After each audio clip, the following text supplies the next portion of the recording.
4th. Good evening. Welcome to the December 18th meeting of the Palo Alto Parks and Recreation Commission. The first thing I'd like to do is ask for a roll call.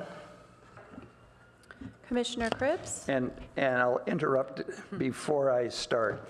I was going to do this after, but I'll do it before the roll call. It's been suggested that everybody make sure that they turn their mic on when they're speaking, that we've had some trouble with transcription because we're not speaking clearly enough. That also means turn your light off when you're not speaking or not wanting to speak. And Chair, it's not just having the mic on, but you have to speak close to it. Into the mic, use the mic. Yeah. Thank you. Now we can do it. Commissioner Cripps? Here. Commissioner Greenfield? Here. Commissioner Lemire? Here. Commissioner McCulley? Present. Commissioner McDougall?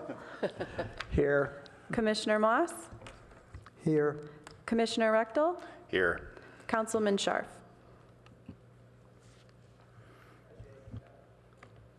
And I can't tell if Commissioner McCauley is being deliberately objective or objecting, or we'll follow up with him. Stealth.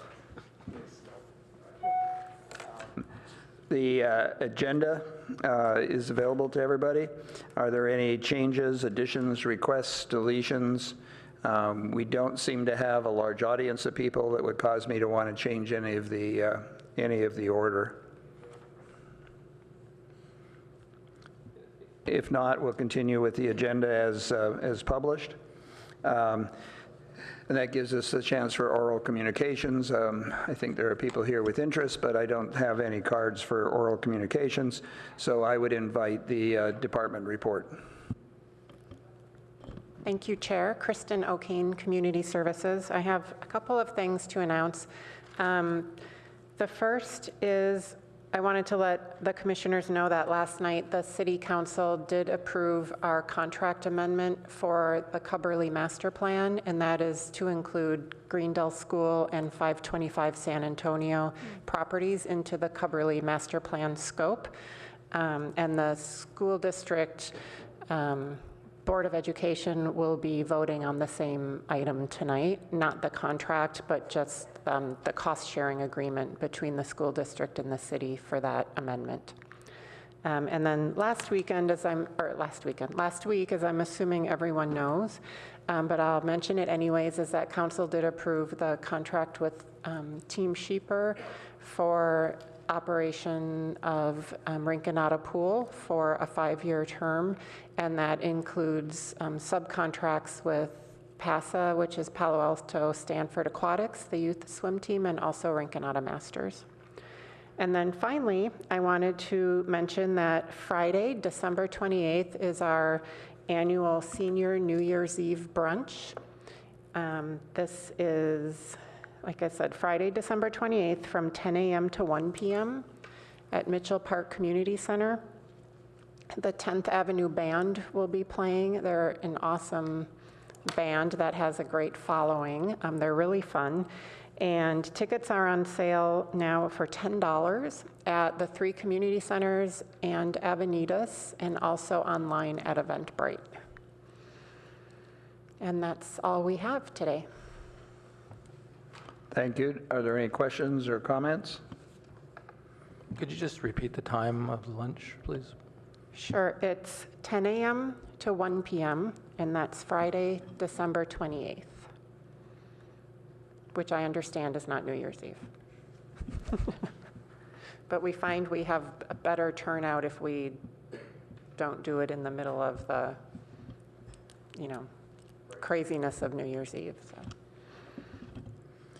So that allows us to move on with the calendar of business. The first would be the approval of the draft minutes. If I could have a motion or any comments or changes.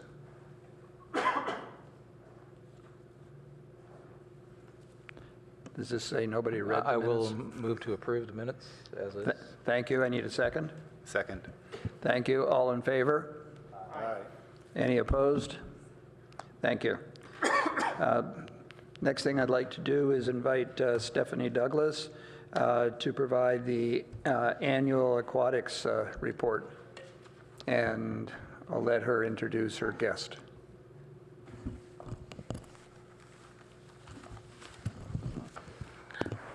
Good evening, Stephanie Douglas, Superintendent of Recreation. I'm joined tonight with Tim Schieper, CEO of Palo Alto Swim and Sport. I'm here tonight to present on the 2018 annual report, which is required to be submitted by Palo Alto Swim and Sport on an annual basis based on their contract.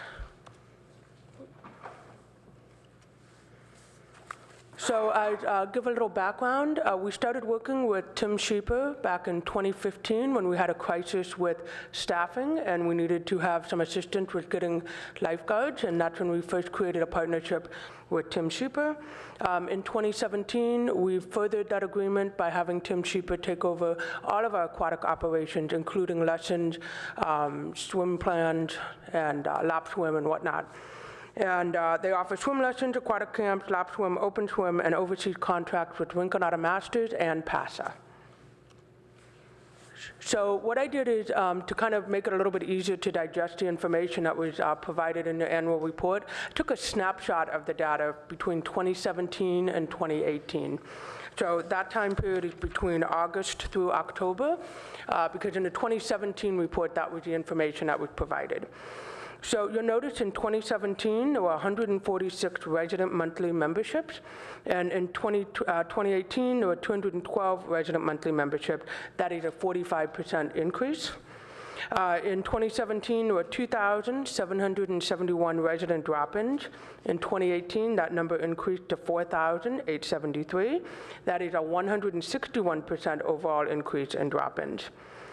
In 2017, 1,297 non-residents drop in, and then 5,748 non-resident drop-ins, and that's an increase. Altogether, that's an increase of 161% with both residents and non-residents.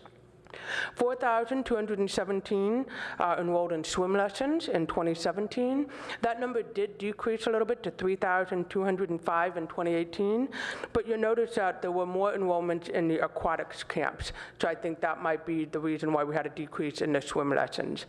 The decrease in swim lessons was about 23%, but the increase in summer camp enrollments was 233%, so a substantial increase in the camp enrollment.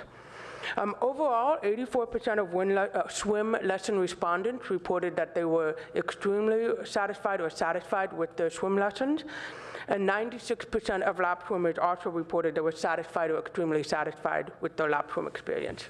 Stephanie, have you, have you moved to a new slide? What was that?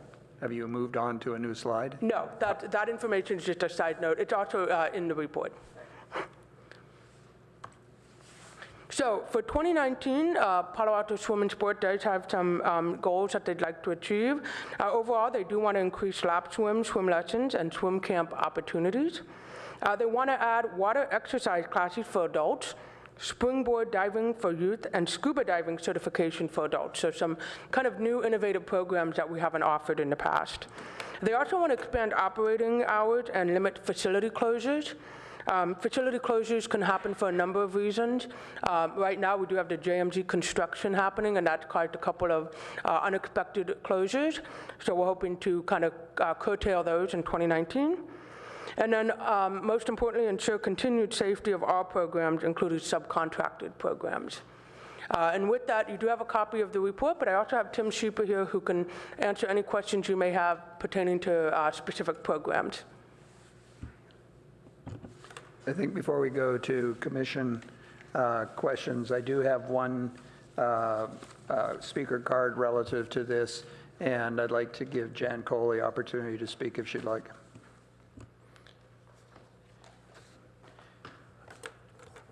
Jan, you'll have 3 minutes. Hi there. So I'm a Palo Alto resident and a lap swimmer, and I just have 3 questions that I wanted to ask since the city will be the go-between with Tim and the lap swimmers. So one question I have is on the proposed schedule starting next January. At this point, we have the schedule that we had seen on Saturday and Sunday The lap swimmers currently swim on Saturday from 6:30 a.m. to 9:30, on Sunday from 7 a.m. to 9:30. The proposed schedule for January has 8 to 9 o'clock, closed to lap swimmers, and all 14 lanes are given to masters. Now, this was a proposed schedule prior to Carol McPherson's masters being agreed upon. It may have been when Tim Sheeper was going to bring his own masters in, but we have not seen the new schedule, so we'd like to know as lap swimmers whether we'll be continuing to get our primetime hour of 8 to 9 a.m. both Saturday and Sunday, rather than handing that over to masters. So that was one question we wanted clarified. And the other one was, we understand that the city also both is the final say with the schedule and the fees, and we see that fees are going up again in January. They went up when Tim took over the pool in August 2017. For the seniors, they went up 66%, and I believe for the non-senior swimmers, 50%. So we're wondering why an increase again when the pool starts in January. And then the third thing, which has nothing to do with Tim and his management of the pool, but since it's the city council or the city Park and Rec who deal also with our maintenance, I'm just putting in a plug that every time that work has been done in the last few years on the pool, it's been done in December. And so this week, we have lost the warm showers when it's 40 degrees out in the morning, and I just love it if they could do the maintenance work in November or March or February when the pool is still not at maximum use, there's still no swim lessons, there's still a lot of groups that are not there yet, but if we could have any kind of locker room closure, not at the coldest time of year. That's my one big question there, because it's, when they redid the locker rooms, redid the pool, redid the roof, it's always the closure for the locker rooms is always at the coldest time of year. So that's my one thing. Thank you. Jan, thank you for speaking. I'm going to now go to commission members to ask questions. Through the process of that, questions that were asked during Jan's questions and comments might come up, but otherwise I'll encourage that that she find a way to work with the staff and Tim to get those. But I'd like to start with whether anybody has any questions up here. Ann? Thank you. I see there will be diving offered. Is that new now? We used to have diving, and we haven't had diving, so we're going to have diving again? Diving? That would be new for our programs, and we haven't had it in the last few years. That's something that Palo Alto Women's Sport is proposing to try and do in 2019. Is there anything? So I think that's great that you're doing it. I just was wondering about the insurance. Still to come. Those are our target programs for I see. For 2019. That's what we'd like to do and introduce to the community. Yeah, so we're still working on that. Great. Well, it's for a long time been a great part of the program, so it'd be good if it could come back again. They're but I know wonderful diving boards. Yes. Just refinished and redone. And so we want to put them into use other than just for the open swimmers who come in on the weekends. So Great. We want to get programs involved, yeah. So second question is about, we've increased the swimming lessons and increased the people dropping in and increased the programs, which is great. The numbers look really good. What about reaching children for sure, but adults as well who would like to learn to swim but can't afford the lessons? What kind of a scholarship plan do we have, or what do we do to make sure that we're taking care of everybody?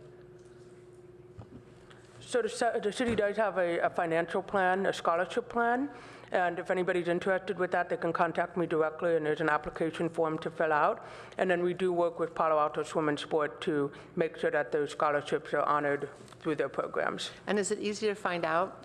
It is online. I don't have the website on me right now, but you can, if you go to the Palo Alto website, if you go to the recreation website, you'll find a tab that I believe that states financial aid. And another really silly question, is it mobile? No, able to you would need to fill out a paper application and turn it in. No, I was just wondering if the access was mobile, because some of the population may not have a computer but would have a cell phone. Yeah, if they come to any of our community centers, they could also pick up a form. Okay. And then the last thing I'd like to say is I'm happy to see the contract going forward, happy to see the modifications that were made, and I appreciate everybody working together for the swimmers in Palo Alto, and I look forward to hearing more about it in the future. So thank you very much. And could I just add something to your question about the scholarships? So Tim Sheeper has secured a certain dollar amount of scholarships through the Beyond Barriers program, which provides scholarships for youth in the community. So he has secured that funding, and so we really appreciate that, to just provide a deeper level of assistance so to the that's a community. really wonderful program. Yeah. And is it specific to Palo Alto, or is it for all of your venues? Beyond Barriers was started about 5 or 6 years ago now. Yeah.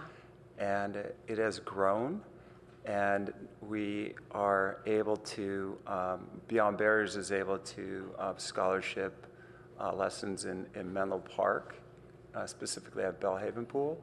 And this year will be the first year at Rinconada Pool. Good. So yeah, pretty excited about that. It's going to be a lot of lessons that we're able to give. And people just come into the pool, and there'll be information about the scholarship, and there'll be posters, there'll be flyers, so they'll just be able to ask. So it'll be on the website as well, like Stephanie mentioned, but a lot of it will just be people coming in and asking about it, because it's not a typical thing to come to a swimming pool and get a scholarship for a swim lesson. Right. So it's quite unique, and we're just really pleased that we've been able to start this program 6 years ago, and that it's expanded, and it's been well funded by pretty much the swimming community in both Palo Alto, Menlo Park, and Atherton area. So it's mostly funded by master swimmers. And so they're just kind of giving back to the community, and they're offering up, I think we have a limit of over $20,000 this year, $20,000 to $25,000 in scholarships. So it's quite substantial, yeah. So they're. And so just one more comment. Are you in touch with, either of you, the U.S. Swimming Foundation, which their program is Learn to Swim, and they do have some resources and some publicity resources? If you're not, I'm happy to make an introduction. I mean, so, thank you. Yeah. Is that the Make a Splash, or which? It's which? the it's the Make a Splash program, yeah. Right, yeah. Yep. Yeah, we've looked into that before, and lovely program, wonderful. I think we've found a way to just really fast track it and get the lessons right away. We could process and give lessons the same day a lot of the times, with the system that we have in place and that we've refined over 6 years. So, whatever works, it's so Yeah. good to take advantage of all the resources out there, because Absolutely. teenage and kid drowning is so critical now, and adults as well. So that's great. Good, thank you. And I'm just going to add one more thing, and that program also provides scholarships for kids to become certified lifeguards, Yeah, correct? absolutely. Right, so so kids are also learning a skill that they can then use for employment, so. Because that's a hurdle for a lot of youth to become certified. It's anywhere from $150 to $300 for the certification through the Red Cross, depending on where you get the service. And so Beyond Barriers funds 75% of that cost, whether we do the certification in Palo Alto or Menlo Park.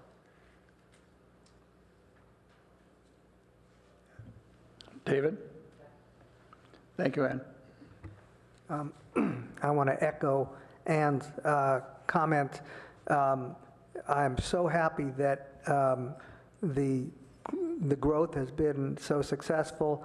I hope that, and I'm also very happy that you were able to make an agreement with to keep Rinconada Master Swim and also keep the lap swimmers' schedule as close to what they've had in the past as possible. I don't want to see the stellar growth in lessons if it's going to impact those two very valuable stakeholder groups. You have about 8 stakeholder groups, but there are 2 of those 8, and I want to make sure that everybody gets some equal support. So I really appreciate everything that you've done, and I look forward to a great year this year. Thanks.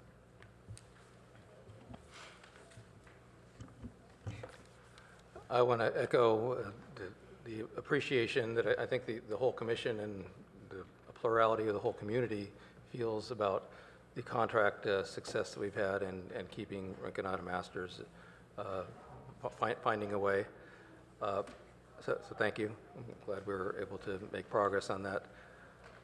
In looking at the survey and the usage comparisons, very, very positive and successful numbers, I observed that PASA and Palo Alto Masters weren't included in this, and I understand that they're subcontractors, but I think we're missing a part of the story by not having data for those programs. And so I'm wondering if it'd be possible in the future and perhaps retroactively to get information, a similar survey out to users from those subcontractors and to have comparison numbers available. And I'm wondering if we've had this in the past or not. I think we can, Well, we'd have to speak first, Tim. Yes, but I didn't Go know ahead. who the question was going to. So we'll have to reach out to both PASA and the Rinconada Masters and then have them send out the survey link to their memberships. We don't have access to their membership list. They're private entities. So we send out and we have flyers at the pool so people could answer the surveys. So for 2019, yeah, we can send out.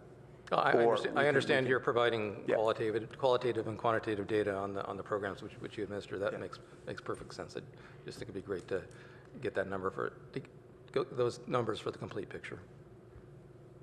Thank you.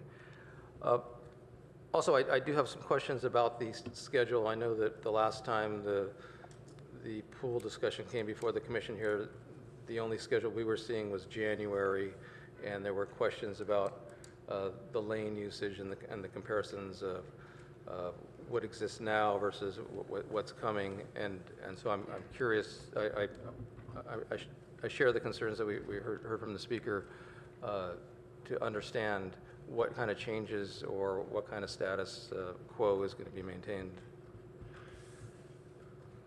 I think it's pretty simple. What we're trying to do is open the pool more and prevent closures and just provide more service to the community. We are moving in that direction with this schedule that we put out because we are hoping and planning on every day opening basically at 6 a.m.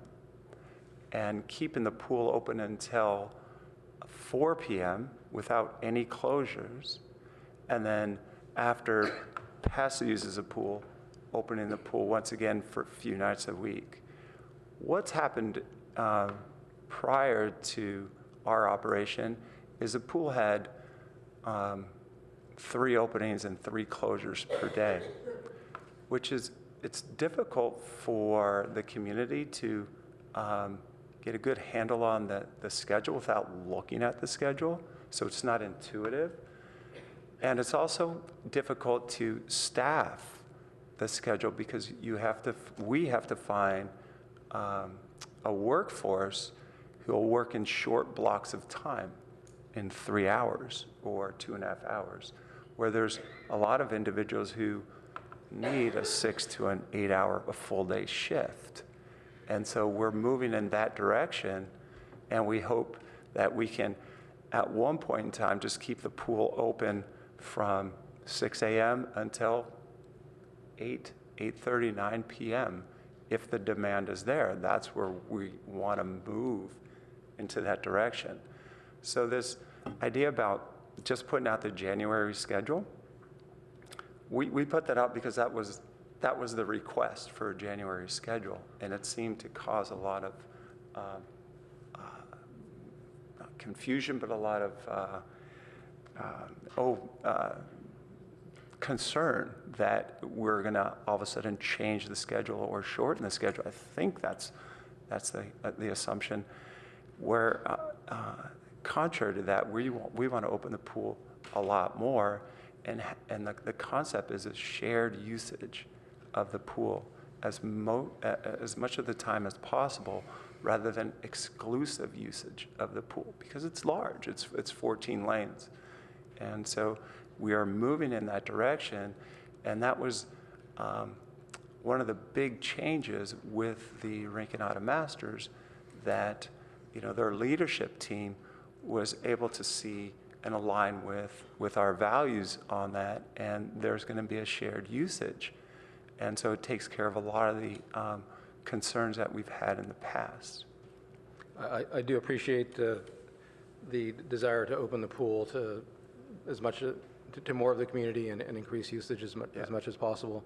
And I do remember commenting previously that the mornings showed shared usage, which is a change from now, where it's exclusive usage from one group to another. I guess my consideration or recommendation is that the staff continue to work to oversee the schedule, because I know a lot of the groups seem to be happy with the exclusive usage model, which seems it seems like there's benefits going either way. Yeah. The shared usage model, that means there should be availability for all, which in the case of the speaker's question, it would suggest if there's shared usage, there should be access during these hours that the speaker was concerned about. Would that be the case, or am I missing something? No, there's going to be shared access at that time. Yeah. Okay. And staff is happy with this schedule, and how far out will we be posting the schedule? Obviously, January is right around the corner, so we want to make sure that's. So the goal is to have 2 schedules a year, simply. So it'll be a summer schedule and then a non-summer schedule. So the schedule the non-summer schedule is a 42-week schedule, and then the summer schedule is a specific 10-week summer schedule. And that's our model of operation, and has been for a dozen years in the pools that we've operated. So the schedule that's posted for January is likely to continue until June? Correct. Yes. Thank you for that clarification. The community gets used to it, the staff gets used to it. Okay. The last thing that I'll say is, again, glad that the Rinconada Masters are included with the program right now.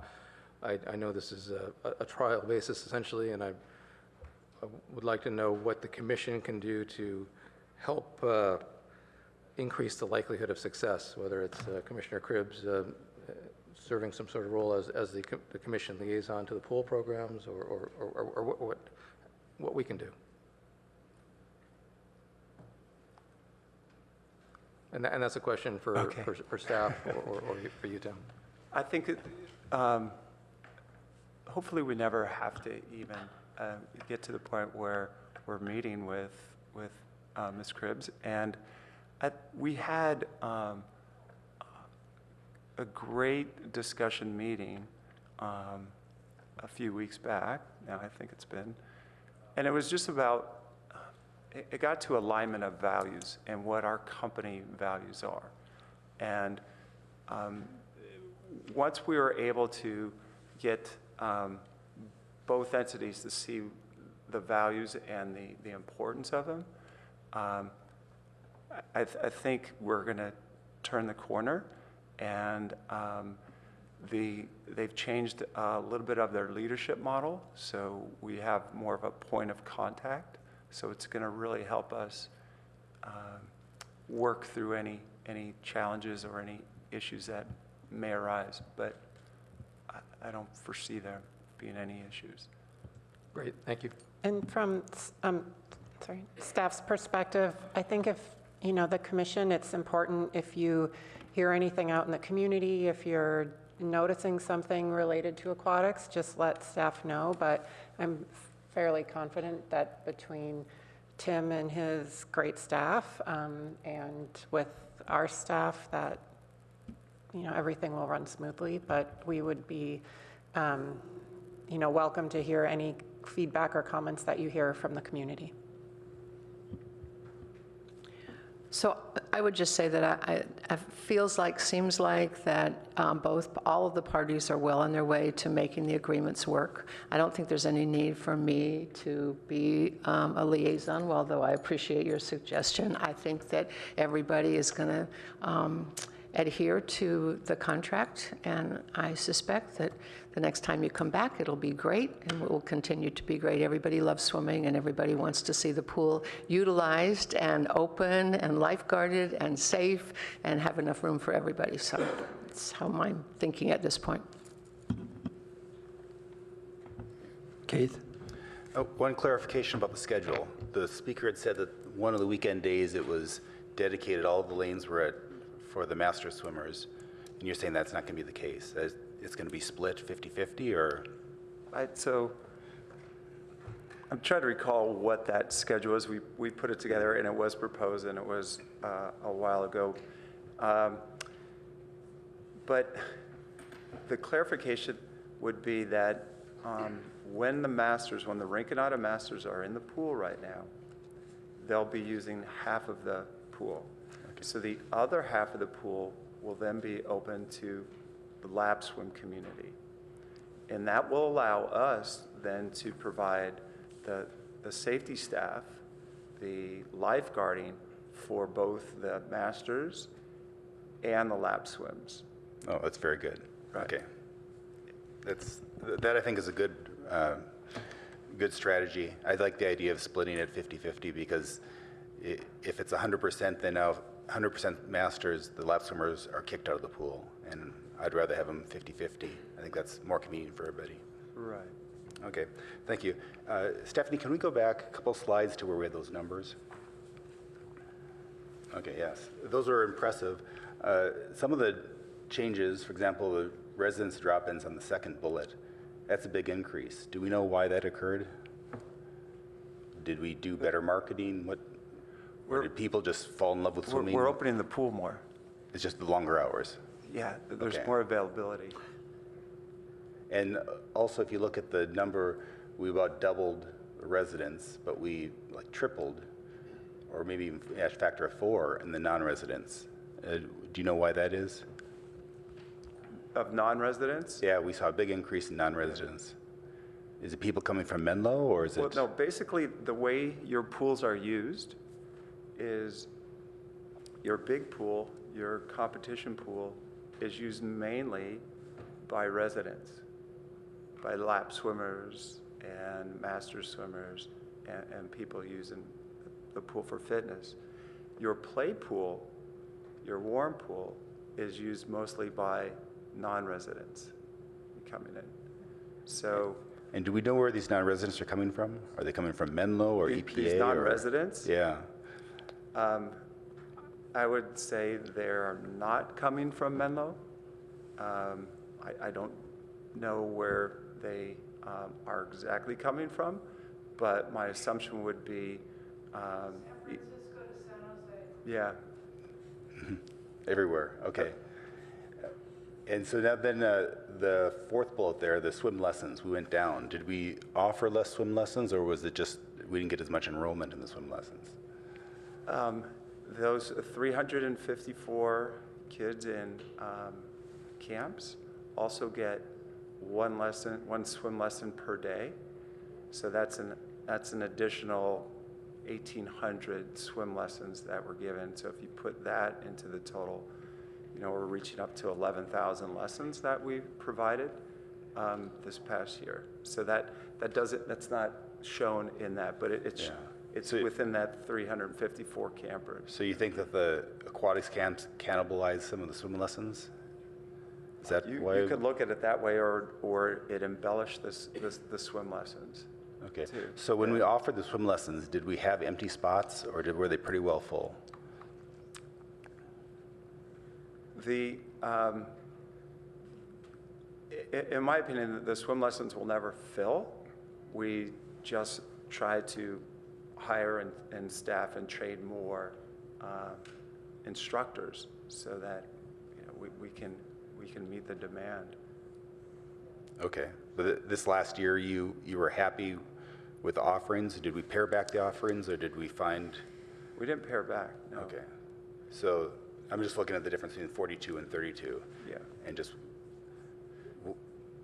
was that unexpected that we would see that decrease? Well, there has been some changes in the community.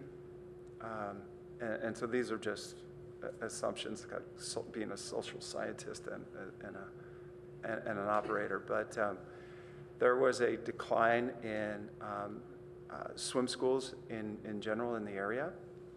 And we had a decline of 10 to 15% in Menlo Park, our first decline in a dozen years. There's been a decline in enrollment in schools. There's other factors just going on in the community. So that's one thing. Another thing is this was the first year where the swim lessons were not subsidized by the city, so that the swim lessons went to market rate. Right. Okay. So one of those three, or a portion of all those three, went into the numbers, and so. Okay. The speaker also mentioned that we had a price increase now, or we'll have another price increase in January. How does our lap swim rates compare to other cities? Are we higher, lower, the same? We try to keep it. It's right in the same sweet spot, and it doesn't really move. So I would like to talk to the speaker to see how it's raised. 66%. I'm not sure if that's a number that I remember her saying. We've changed the whole fee structure of how they pay to come in and use the facility. So it really benefits frequent and consistent users because they're paying a fixed monthly cost, and then so the more time the more times you come in and use the pool, the lower the cost. Okay. So it could be apples and oranges if you're talking about paying per swim as opposed to paying a monthly fee. Right. Okay. And there's still there's still the fee to come in and use the pool, and that we're not changing that. We haven't changed that. Okay. And I would really encourage Stephanie, next time you come back, to have a comparison of what our prices are for lap swimming and swim lessons, et cetera, and compare that to some other cities around. It would be a nice sanity check for us. Definitely. We do have those numbers, and we can pass them on, but I'll make sure next year's report will have that included. Okay. One last question. In the staff report, we looked at the survey responses, and 84% said they were satisfied or extremely satisfied. So is the glass 84% full or 16% empty? 16% of people not being unsatisfied seems kind of high to me. Do we know why they were unsatisfied?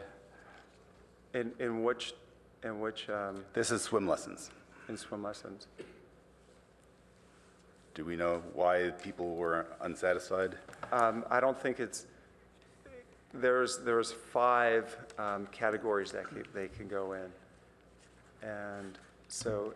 Yeah, it's less than 16% are unsatisfied because there's a middle category. So all they did in the staff report was put the top 2. Yeah. And then there's satisfied, and then less satisfied, and then totally unsatisfied. So this doesn't include the middle category that was satisfied. Oh, this is extremely satisfied or satisfied? Or do you think that that's, I think if you look at the detail of the report, you'll find there's a middle, that's, okay. That would make me feel happier that neutral was, most of those were neutral. Okay, thank you. You set a high bar. It's good. well, it is. Just to add on to that, there are some comments in the report from the survey, and some of the comments do speak about the water being too cold or the children not learning very specific swim strokes and things of that nature. So that may impact some of the survey results. That Okay. feedback. Yeah, that's the kind of thing I'd want to know is why did it, and it's something that's outside our control, and then that's fine. And they didn't like the weather. It is Palo Alto, after all, number one. And number two, whatever the number is, I think it is an important number to look at. If it's 3% are unsatisfied, you still want to know why the 3%. And so I think that's a good question from that point. Commissioner McCall? Staying on the topic of the surveys, so I thought that there were a pretty low number of actual survey respondents based on the number of people who are using the pool. What's the method for collecting the surveys? It's a broadcast email that goes out with a link to the survey, and that's sent out several times. And there's also surveys that can be filled out at the pool. And so I think, what was it, 61 respondents? Right, it was something like that. I mean, I expected it to be thousands, right? So, and I appreciate that people are busy, but nonetheless. So I guess I would, just plant the seed. Is there a way to, in a systematic way, get additional feedback that's going to be helpful to you? I'm sure you're already thinking about it. You don't need to answer on the spot. I'm just, suggesting that maybe there's something you can do to augment the, or supplement the survey process at the moment. In all the years that we've been doing it, it's usually in that range. It's never really gone up into triple digits as far as people responding. It's usually when people are satisfied and happy, they really don't let you know. It's usually the converse of that. Understood. So there are, a couple of comments that seem to repeat. I don't know that there's really a trend that you see as you look through those comments, or at least that I don't see that stands out to me. But is there something that stands out to you from those survey responses? Are there takeaways that you would kind of say, these are the top 3 things that we think we need to do? For example, one of the things that I saw repeated a couple of times was the locker rooms really need to be significantly upgraded. That's obviously not on you, it's on the city. But are there other things, what are your top 3 items from the survey responses that stand out to you as priorities? Well, my top one is always in the swim school. And this is a constant challenge in any swim school. And it's about the consistency of the swim instructor. The end user wants to come in and get that same swim instructor each and every lesson that they have. And as a parent, I want the same thing. But on the other side of it, that's an extreme challenge for us to give that service because of all the changes in the workforce through the summer or through that period of time, with moving classes, illnesses within the workforce, so on and so forth.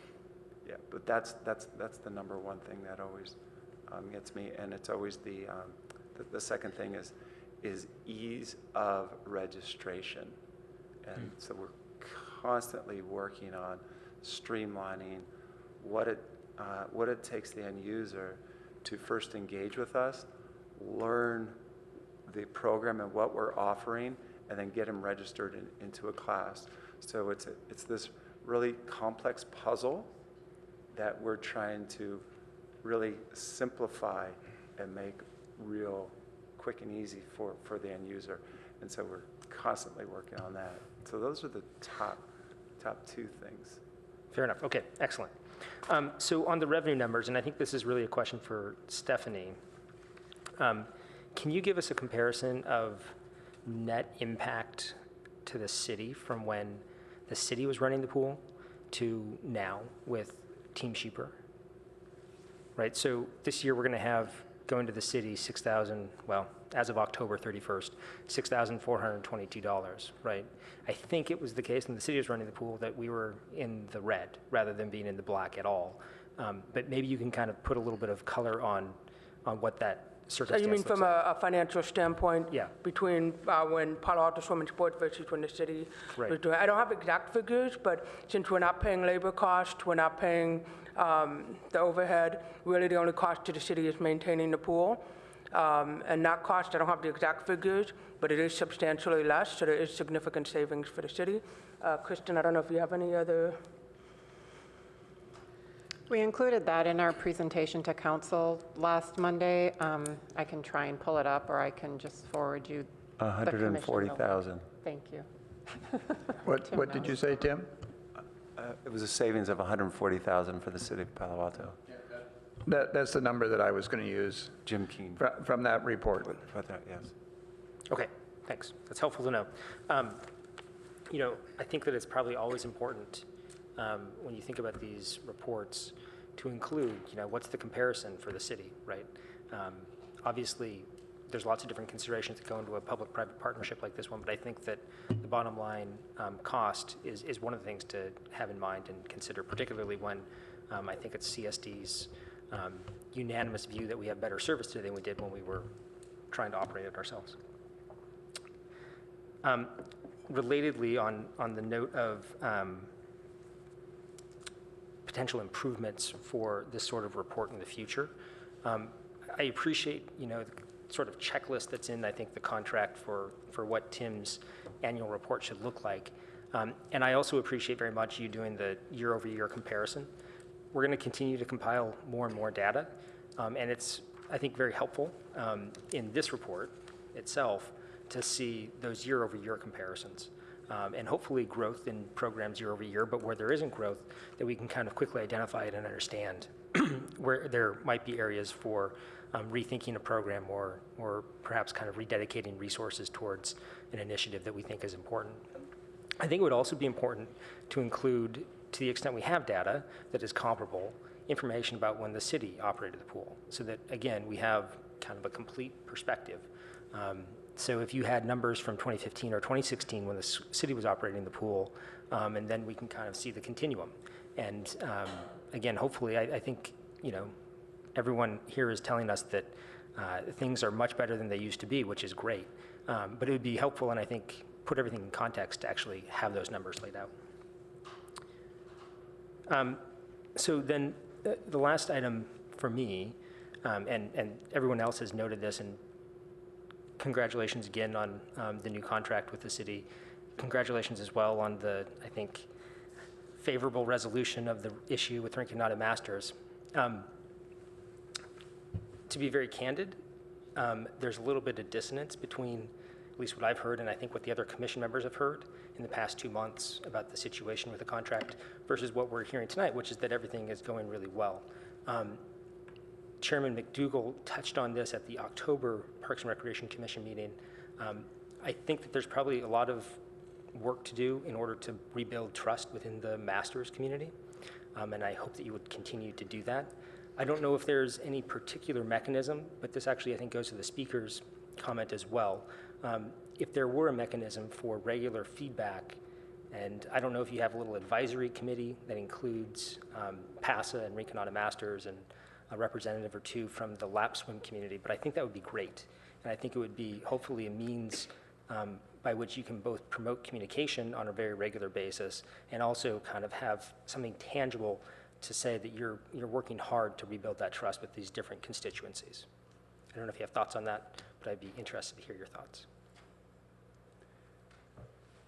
Yes, those mechanisms are put into the agreement that we have with them.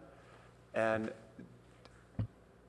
just to reiterate what I said earlier, is it has been a realignment of the principles that we've laid out and of our values. And what we have been able to do is work together with the group so that we could hit one of our number one company core values, which is safety.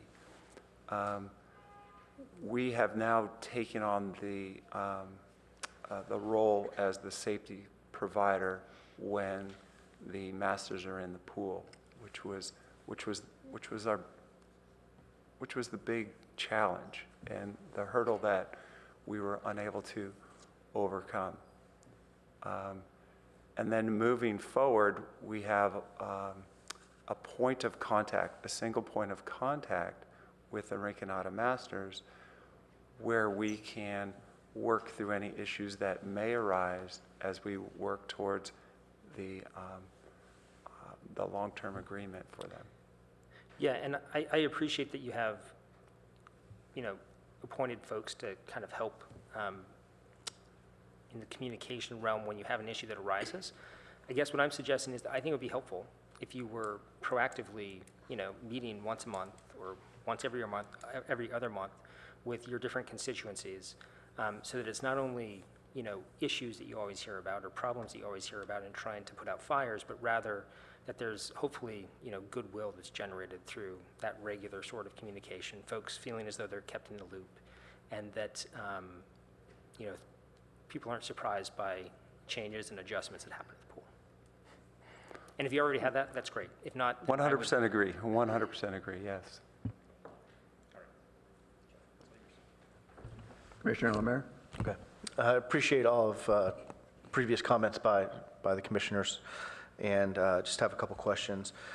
In regards to just the open swim drop-in, and that's more for the younger kids, the little kids, is that impacted, or has that been a problem with lines and people getting in, or does it seem, obviously it seems like it's fairly high usage, is that correct? Yeah, it's very high usage. And yes, there's a challenge on some warm days in the summer to get everybody into the pool that wants to get into the pool. So we've worked through wait lists. We've worked on putting as many guards in that in the swimming pool as possible, and still keeping it safe. Okay. And is there I don't remember the fee structure as far as drop-in. Is there much of a price difference between a resident and a non-resident residential user? It's $1 Or difference. just $1 difference? Okay. And then in your calculations, you base things off family drop-in counting as 4 visits. What's the range of a family pass? It could be anywhere from 2 or 3 people up into 6 or 7, or what's your limits on? 5. 5, okay. Yeah. Okay.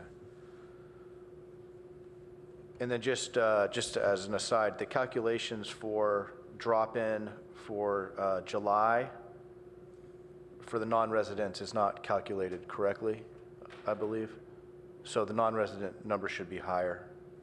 Just Okay. in your July calculations. There's a mistake? Yeah, you guys have you didn't multiply the family by 4. Okay. So it's kind of a significant number difference in your report, just as a note. Okay, thank you. And I guess I would just want to echo what Commissioner McCauley stated about working with masters and working with these other stakeholders, but specifically masters. And I feel optimistic where things are going, and appreciate the efforts that you're making, and also appreciate the core value of safety. And I think that's something where, I do see the idea of shared usage and how that can benefit a lot of different stakeholders, where it allows you to staff it, and allows you to have, continuation with trying to keep the pool open. So really appreciate those aims, those goals, and hopefully continue the improvements that we've seen in the pool. So I appreciate it. Thank you. Thank you. So I'm going to do something unusual. We did start this session a little early, and I got one card that was late. I'm going to allow Linda Fletcher to talk for 2 minutes. Understand, Linda, this isn't a dialogue. We won't be answering questions or whatever. I just want to take just a minute and thank you so much for doing this. I'm sorry I'm late. And I've been going through this process since the beginning and recognize everybody that's worked on this and appreciate the effort that's gone into it.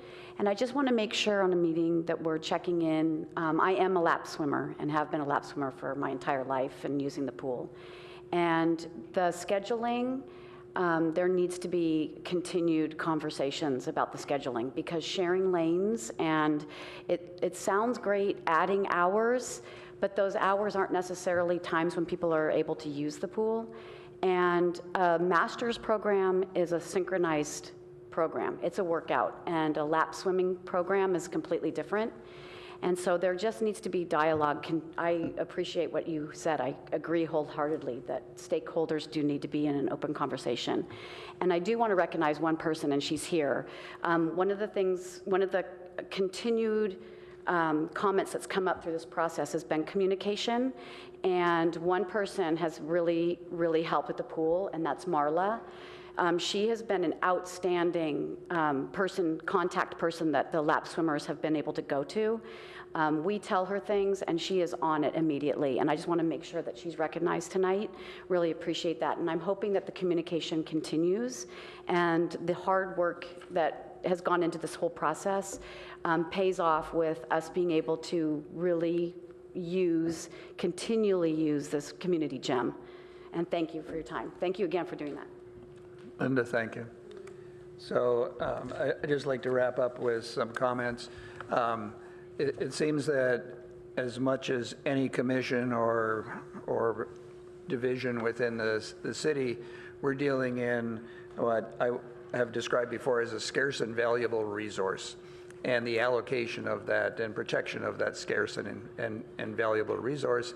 And I think we've come to learn that when you're doing that, you can't make everybody happy. You can do your best to really make sure you're using that resource appropriately, and that does involve trust that's been mentioned here. So I think real progress has been made in that direction, and I thank you for that.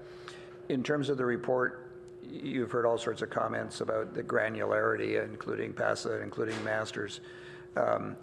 I would encourage both staff and Team Sheeper, in making any kind of report or thinking about it, to exercise their own curiosity. If you were sitting here or in the city council or whatever, what questions would you ask, as opposed to, here's the form I'm supposed to fill out and I've filled it out.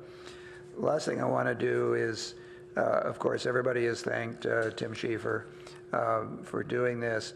I'd like to make sure we thank Stephanie for her full participation in this. I think what's been missing is to thank the Rinconada Masters. They're not here, but they should be thanked for their part of the agreement that was come to and their whatever accommodations they made.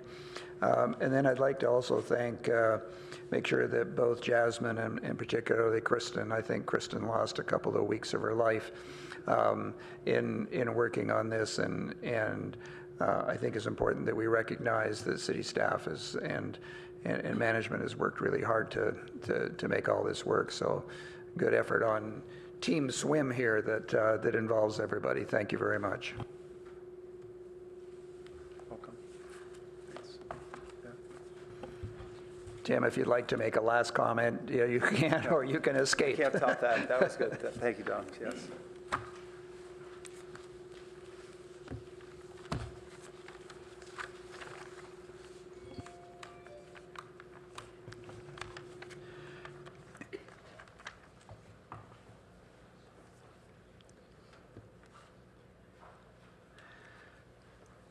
And speaking of scarce and valuable resources, here's Adam Howard, who is one of our scarce and valuable resources.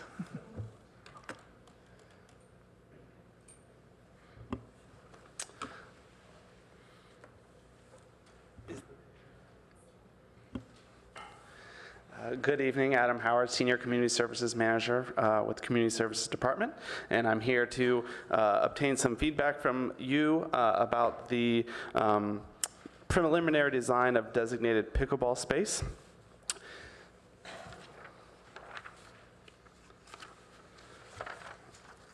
As you are all aware at this point, City of Palo Alto has seen an increase in the number of pickleball players and requests for pickleball space. The Palo Alto Pickleball Club, formerly Silicon Valley Pickleball Club, has been very active in Palo Alto. The club was using Mitchell Park tennis courts 5, 6, and 7 on a first-come, first-served basis, primarily on weekends, but also during the week. And at the time they were doing that, that wasn't supported by our court use policy. As staff began to see the increase, we figured it was important to legitimize that play. So we created a new policy of change we brought to the commission on August 29th that you all supported, and that was approved by City Council on October 15th. In that time, we have also made some changes to the small paddleball courts that are in Mitchell Park and made them designated pickleball courts, which were actually just kind of changes to the height of the net. That area is fenced in, so there's not a lot of changes we could make, but the community seems pretty happy with it. Is the over?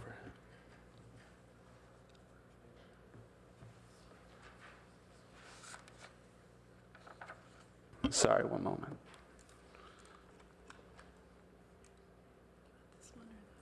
Okay, thank you. And just for a little bit of an oversight, so as I'm talking, you can kind of see what we're referring to here.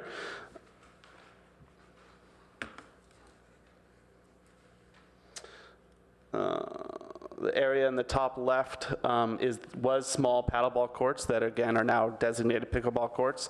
They're not official size by some inches, but the net now is the proper height, and the pickleball community seems to really be enjoying that those are there. We have Mitchell Park tennis courts. These are 1 through 4. These are 5, 6, and 7. And then this space up here is the space that we'll be talking about in terms of new space. So as I said, the the change to the policy legitimized the pickleball space. It also provided some designated pickleball time as well as designated tennis time on courts 5, 6, and 7, and that's great, and it's actually been working pretty well. However, we recognize that there's not enough designated space, and as Palo Alto Pickleball Club use that space, those are volunteers that have to bring out their own nets, they have to set up their own nets, they have to tear them down when they're done. They've purchased all of those nets. So we feel it's time to put a little bit of resources into this and allow the pickleball community to continue to grow in Palo Alto. When we first made a recommendation, it was to just turn Mitchell Park 5, 6, and 7 into designated pickleball courts. But we got a pretty big pushback on that, primarily around the loss of 3 lit tennis courts. So staff heard that and took that into consideration and kind of came up with what we think is a good combination of use of joint use space, new space, and lit tennis courts. So this is kind of our recommendation for dedicated pickleball courts. This is looking overhead of courts 5, 6, and 7, and the proposal would be to turn courts 5 into 4 designated pickleball courts, to leave 6 and 7 as multi-use courts, which would either be 2 tennis courts or 7 pickleball courts, and then bump out the area outside of court 5 and put 2 more designated pickleball courts. We hope that space would be more, but as we started to look at the dimensions, it just wasn't gonna work. So this would result in 8 designated pickleball courts in Mitchell Park, which includes the 2 paddleball courts, 4 of which would be lit, 4 designated tennis courts, and 2 multi-use courts, which again would either be 2 tennis courts or 7 pickleball courts. And what we do like about the joint use space is the high demand of these 2 sports don't necessarily happen at the same time. Pickleball is really high in demand during the day and in the mornings, and the real high demand for tennis is in the evenings, mostly because we don't have as many lit courts in Palo Alto. So by using joint use space, we feel like we've reached a good combination. Now, if pickleball continues to grow, We might not have enough designated space, but this plan also allows for growth out if we need to do that. So that's our kind of proposal. I think it's important to suggest here that this is all great, but it does need to be approved by Santa Clara Valley Water District. We've talked with them. We know our measurements from the creek are okay, but ultimately they would have to have the final say with a permit. So I want to put that out there because although we think it's a great idea, there's still one sticking point that's a little out of our control. We don't think it'd be a problem, but I do want to put that out there.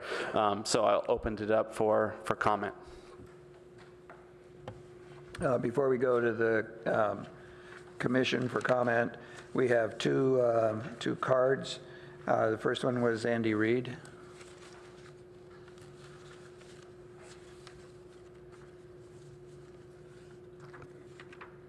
Hi, my name is Andy Reid, and I live on Melville Avenue in Palo Alto.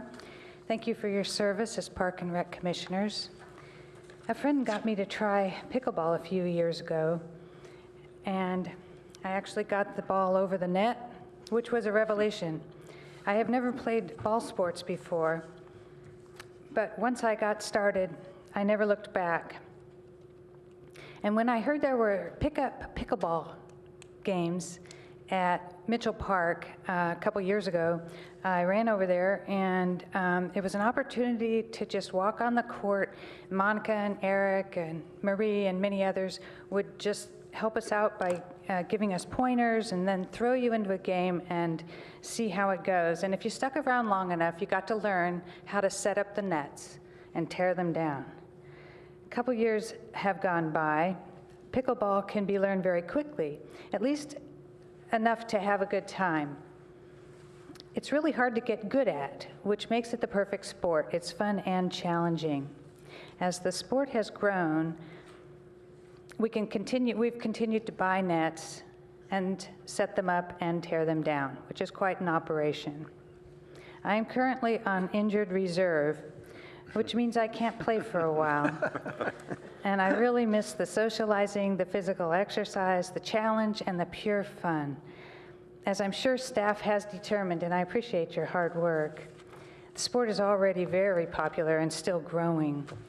Even weekday mornings were there, as many as 20 or 30 players, and on the weekends, it's many more. Monica's even been teaching classes for the city of Palo Alto, so anyone can pop in and learn.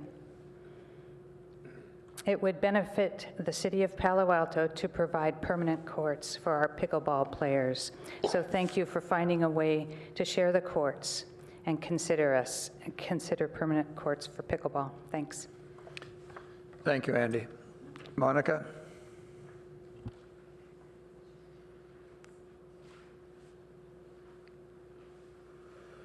Good evening, Chair McDougall and Commissioners.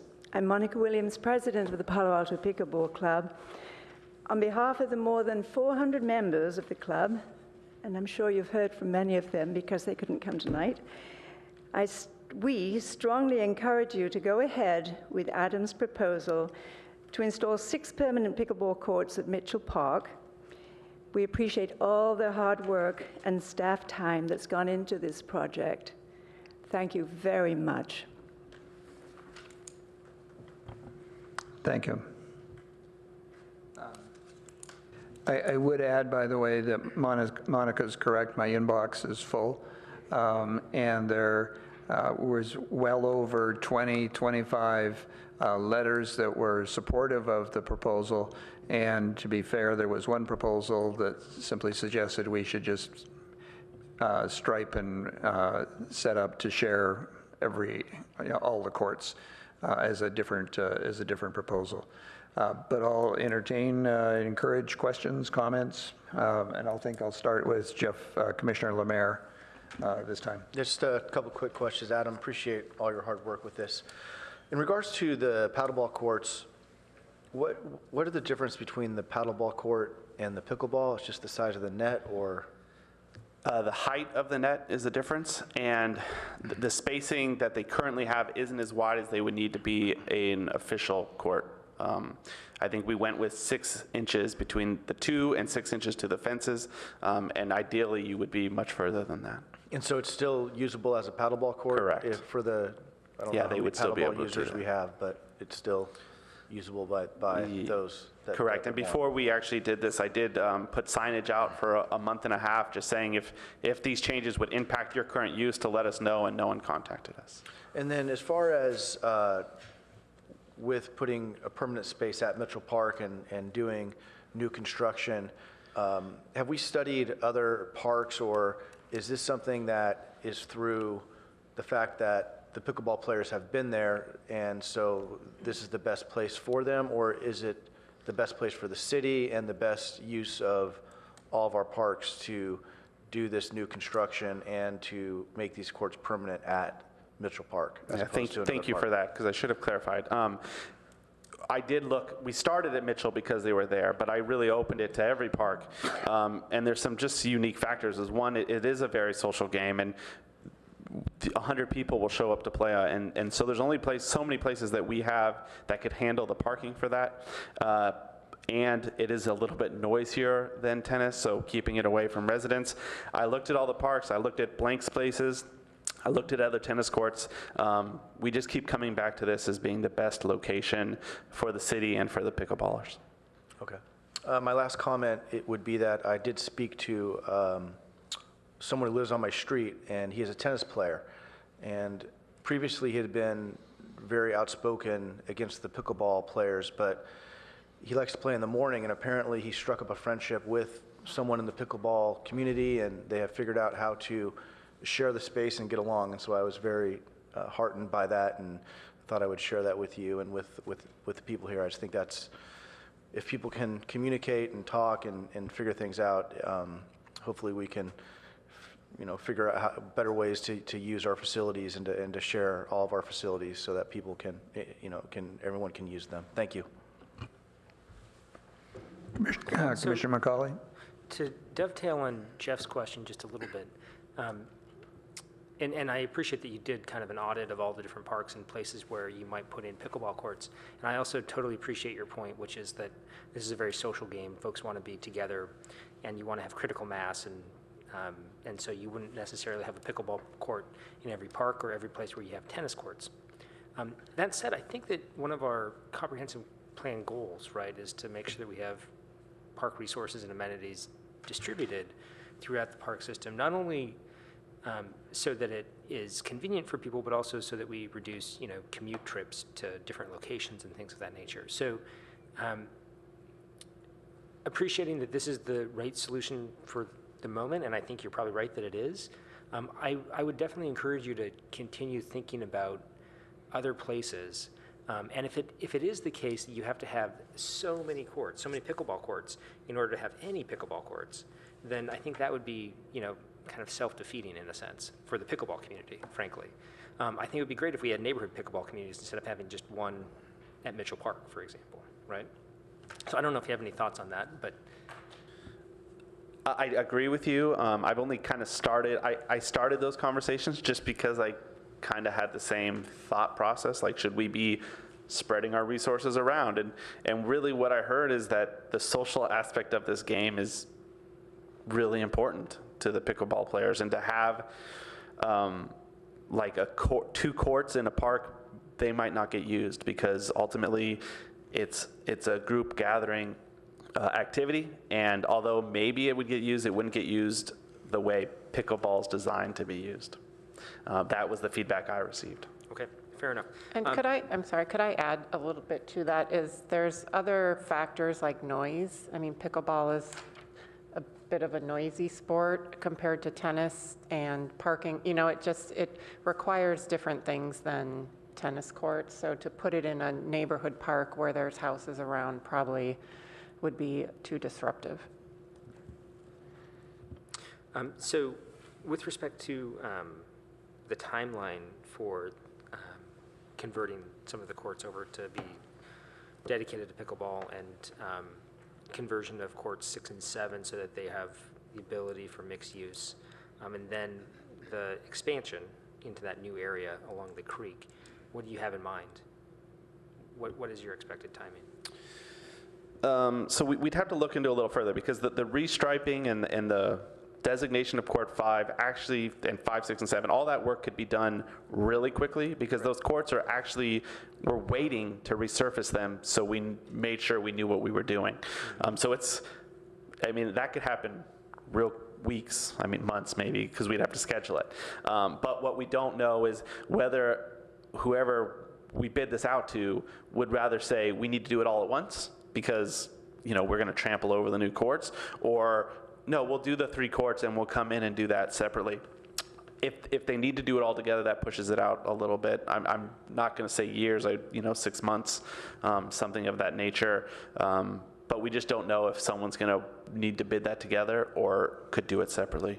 Our ideal situation would be, let's just move forward with the Court 5 and do the construction separately, but we don't know if that'd be a big hassle for the construction company. If that, makes it greatly more expensive, we wouldn't want to do that. Okay, great.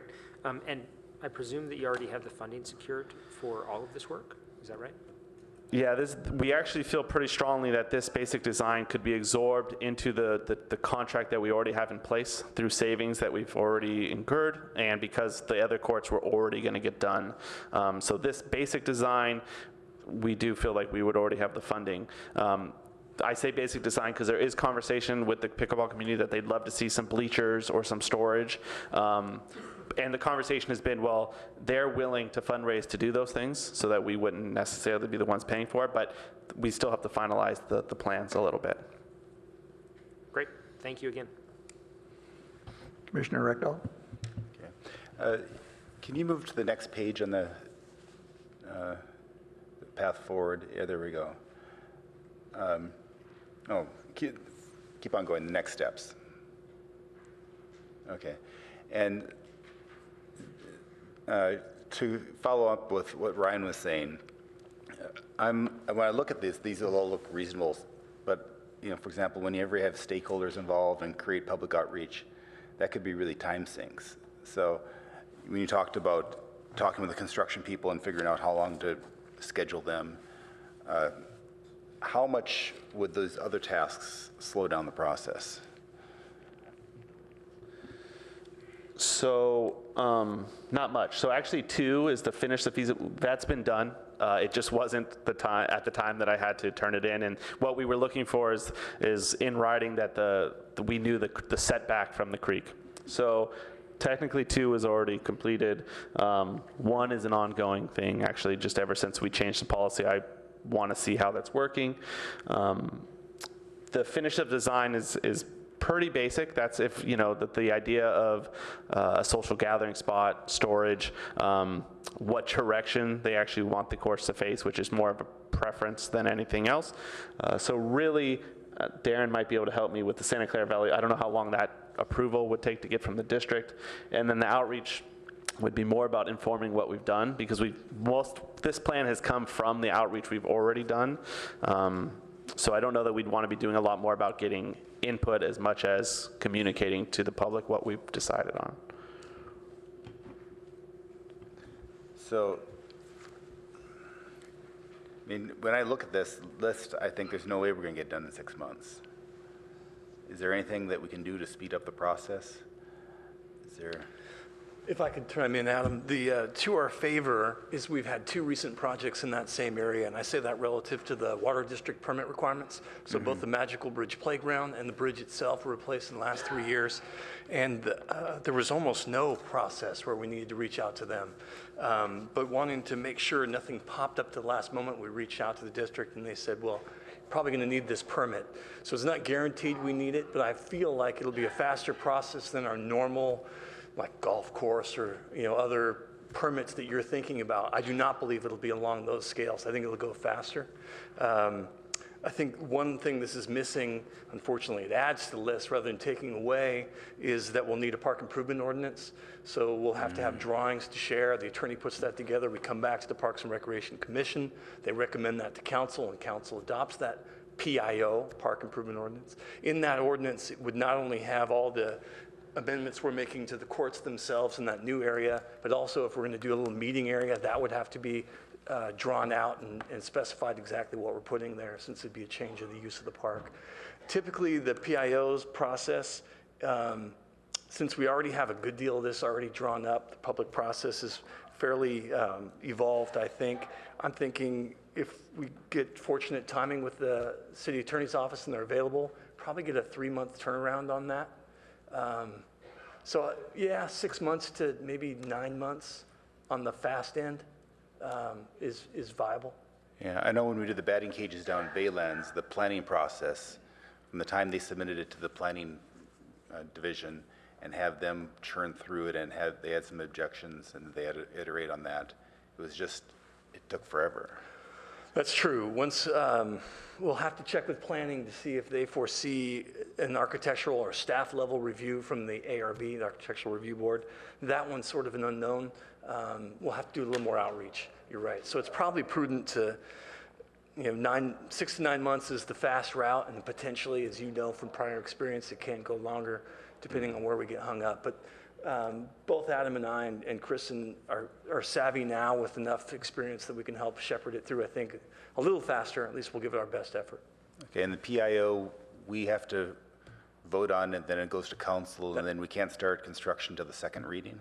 30 days after the second reading. 30 days after the second reading? That's right. Okay, so right there, from the time we see it to the time we can start construction is probably 3 months right there. Yeah, and Kristen had just pulled me aside to say, can we get to work on this soon? Because we understand that could be a logjam. So I'll work with Adam and we can expedite that process. Yeah, in particular, the stakeholder input, we should try and do as much as parallel, because we have a pretty good idea what it is, so we certainly could talk to the stakeholders tomorrow for that matter, right? We don't have to wait for these, the hoops don't have to be in series. That's correct. And that conversation's actually already started. So I've sat down with the pickleballers and they've seen this plan. And so we've gone a good distance with that already, but we just have some final touches that we want to work out the details to, which we didn't get into because we wanted to one step at a time. But yeah, that process can be finished quickly. Okay. I trust that you guys can do it, but I've been burned too many times by long schedules on this. One last question.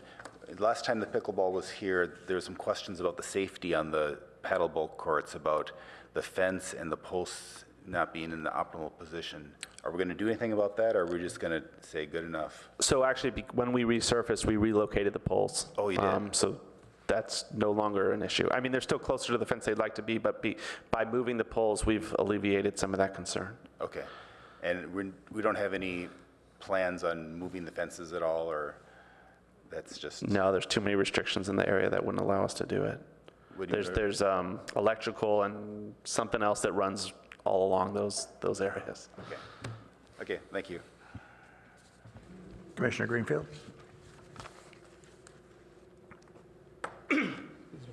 I want to thank staff, Adam and staff, for all the hard work they've done on this, and I appreciate, excuse me, the reasonable compromise that you're proposing.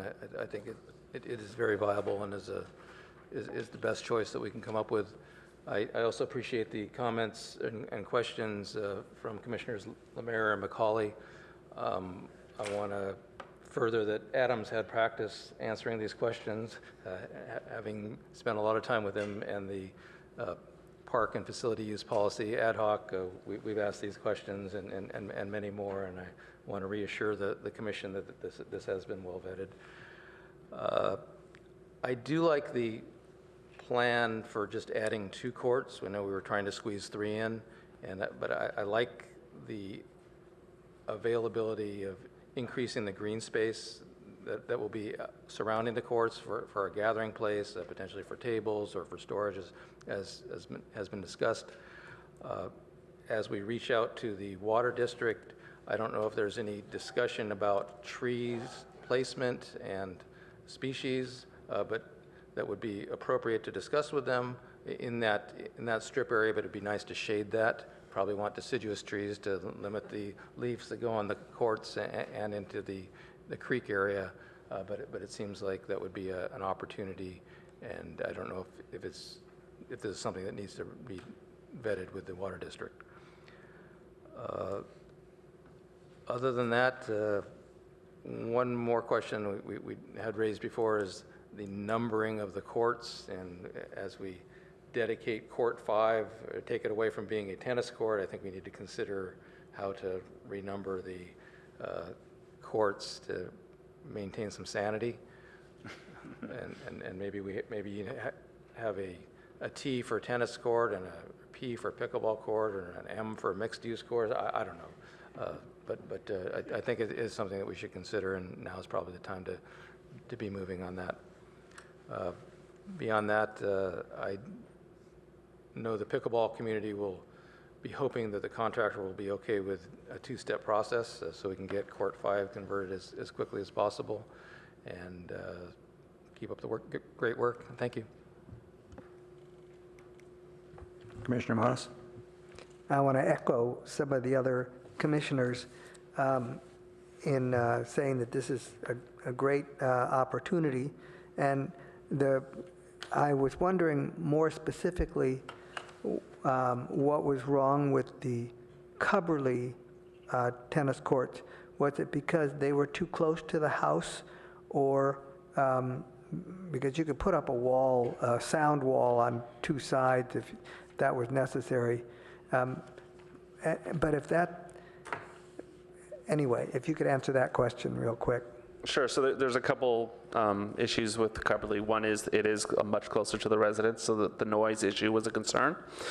Two is I know it's a long way away, but the future of Cubberley is still not perfectly clear, so it's hard to push forward with changes and plans like this without kind of going through the master plan process, which is, as you know, taking place. So it felt like we might be skipping around a little bit too much. And then the other issue is ultimately to give them even the space that they have at Mitchell, we'd have to provide 4 tennis courts there, only leaving 2, which is a lot less attractive to the tennis community. So I think we'd be having a bigger impact on the tennis community by moving it there, plus, like I said, the residents and just the future of Cubberley. Okay, because there's plenty of parking, but yeah, anyway. That was one of the locations that could handle the parking. And somehow I thought that the Cubberley master plan was not going to disturb the fields, and I sort of assumed that the tennis courts were part of the fields. Is that true?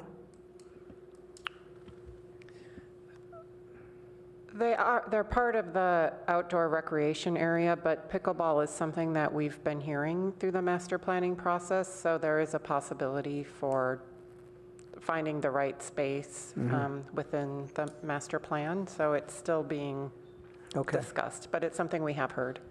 Okay, and at the same time, looking at lighting some of those courts, you don't want to do that until you know more about the master plan, but it certainly would be nice to, I've said it before, to light every single tennis court in the city. So someday, I hope that'll happen. Okay with me. The one other thing, and that is that this item number 4, approval by Valley Water District, I was also looking, I go by there almost every day, is there's room on the right. There's room on the right if you move the path over further to the right. You can't see it here, but to the on the picture at the bottom, the last page, there is a path on the right and some eucalyptus trees, and you could conceivably put those 2 courts to the right instead of to the left if there's an issue with the water district, if you can't come to an agreement.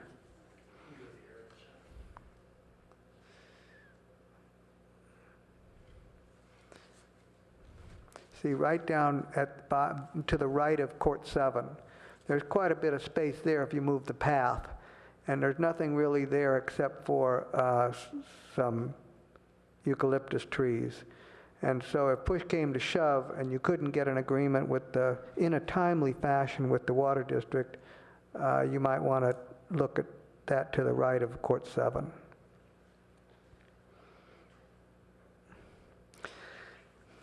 Anyway, yeah, I would only say we can keep it in mind, but I don't think any of us have looked at that area. Yeah. Well, let's just hope that you can get an approval from the water district quickly. One other thing, going back to Jeff's comment about trees, I know that a problem with those 3 courts, 5, 6, and 7, are that the eucalyptus trees rain down a lot of stuff on the courts. And if there's any way that those trees could be pruned so that there's not so much stuff, and I'd be very wary about using trees to shade the new pickleball court if they're going to rain down a lot of leaves onto the court and cause maintenance issues. I can tell you that those trees were recently cut back a little bit better, but they are rapidly growing. So that is a kind of an ongoing challenge with where those trees are. Okay. And then the delay of 6 to 9 months, I'm wondering if there's some way that you could do a trial basis and take over Court 5 now while you're waiting, just give it to them permanently while you're waiting for all of the approvals to permanently stripe. Couldn't you just give it to them while you're waiting instead of waiting to do anything for 9 months?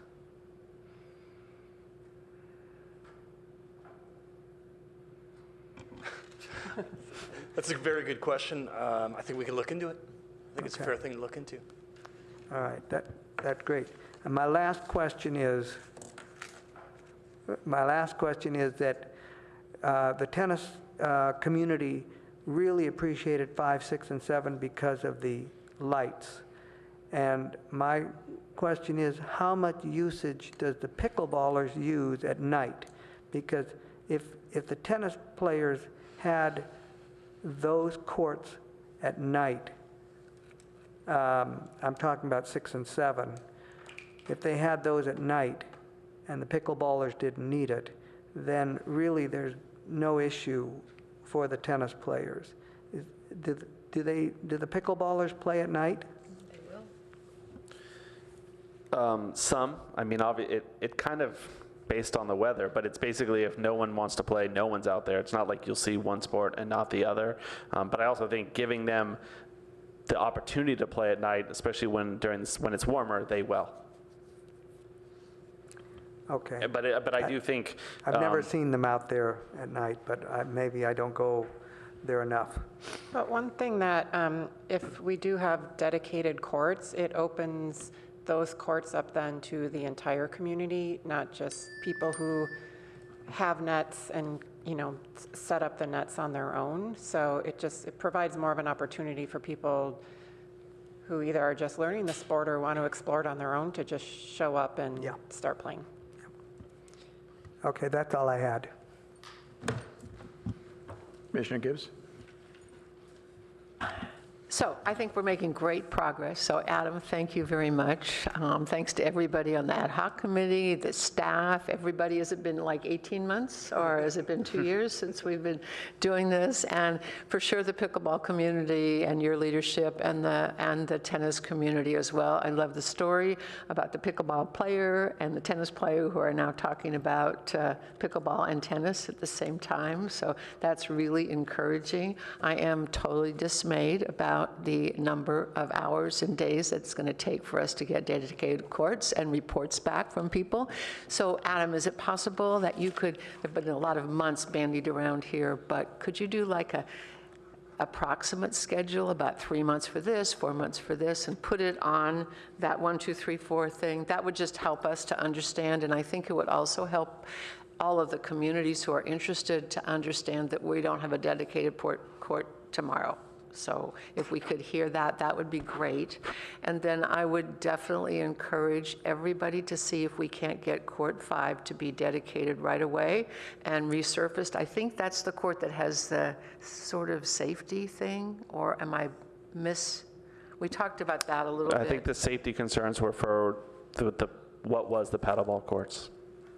Oh, this was a crack. This was something about the resurfacing. Is that? I'll find out. To my understanding, yeah, it was because there was a pretty big crack right down the middle of those paddleball courts. that was not very smooth. Okay. But All right. we're welcome to hearing So if we I'm could wrong. just kind of figure out that one court, that would be fabulous. But congrats to everybody, because it's, it's a long time coming, and it's, we're making some progress. So thank you very much. Thank you all. So I think the idea of getting 5 in their hands sooner rather than later, I think is worth merit.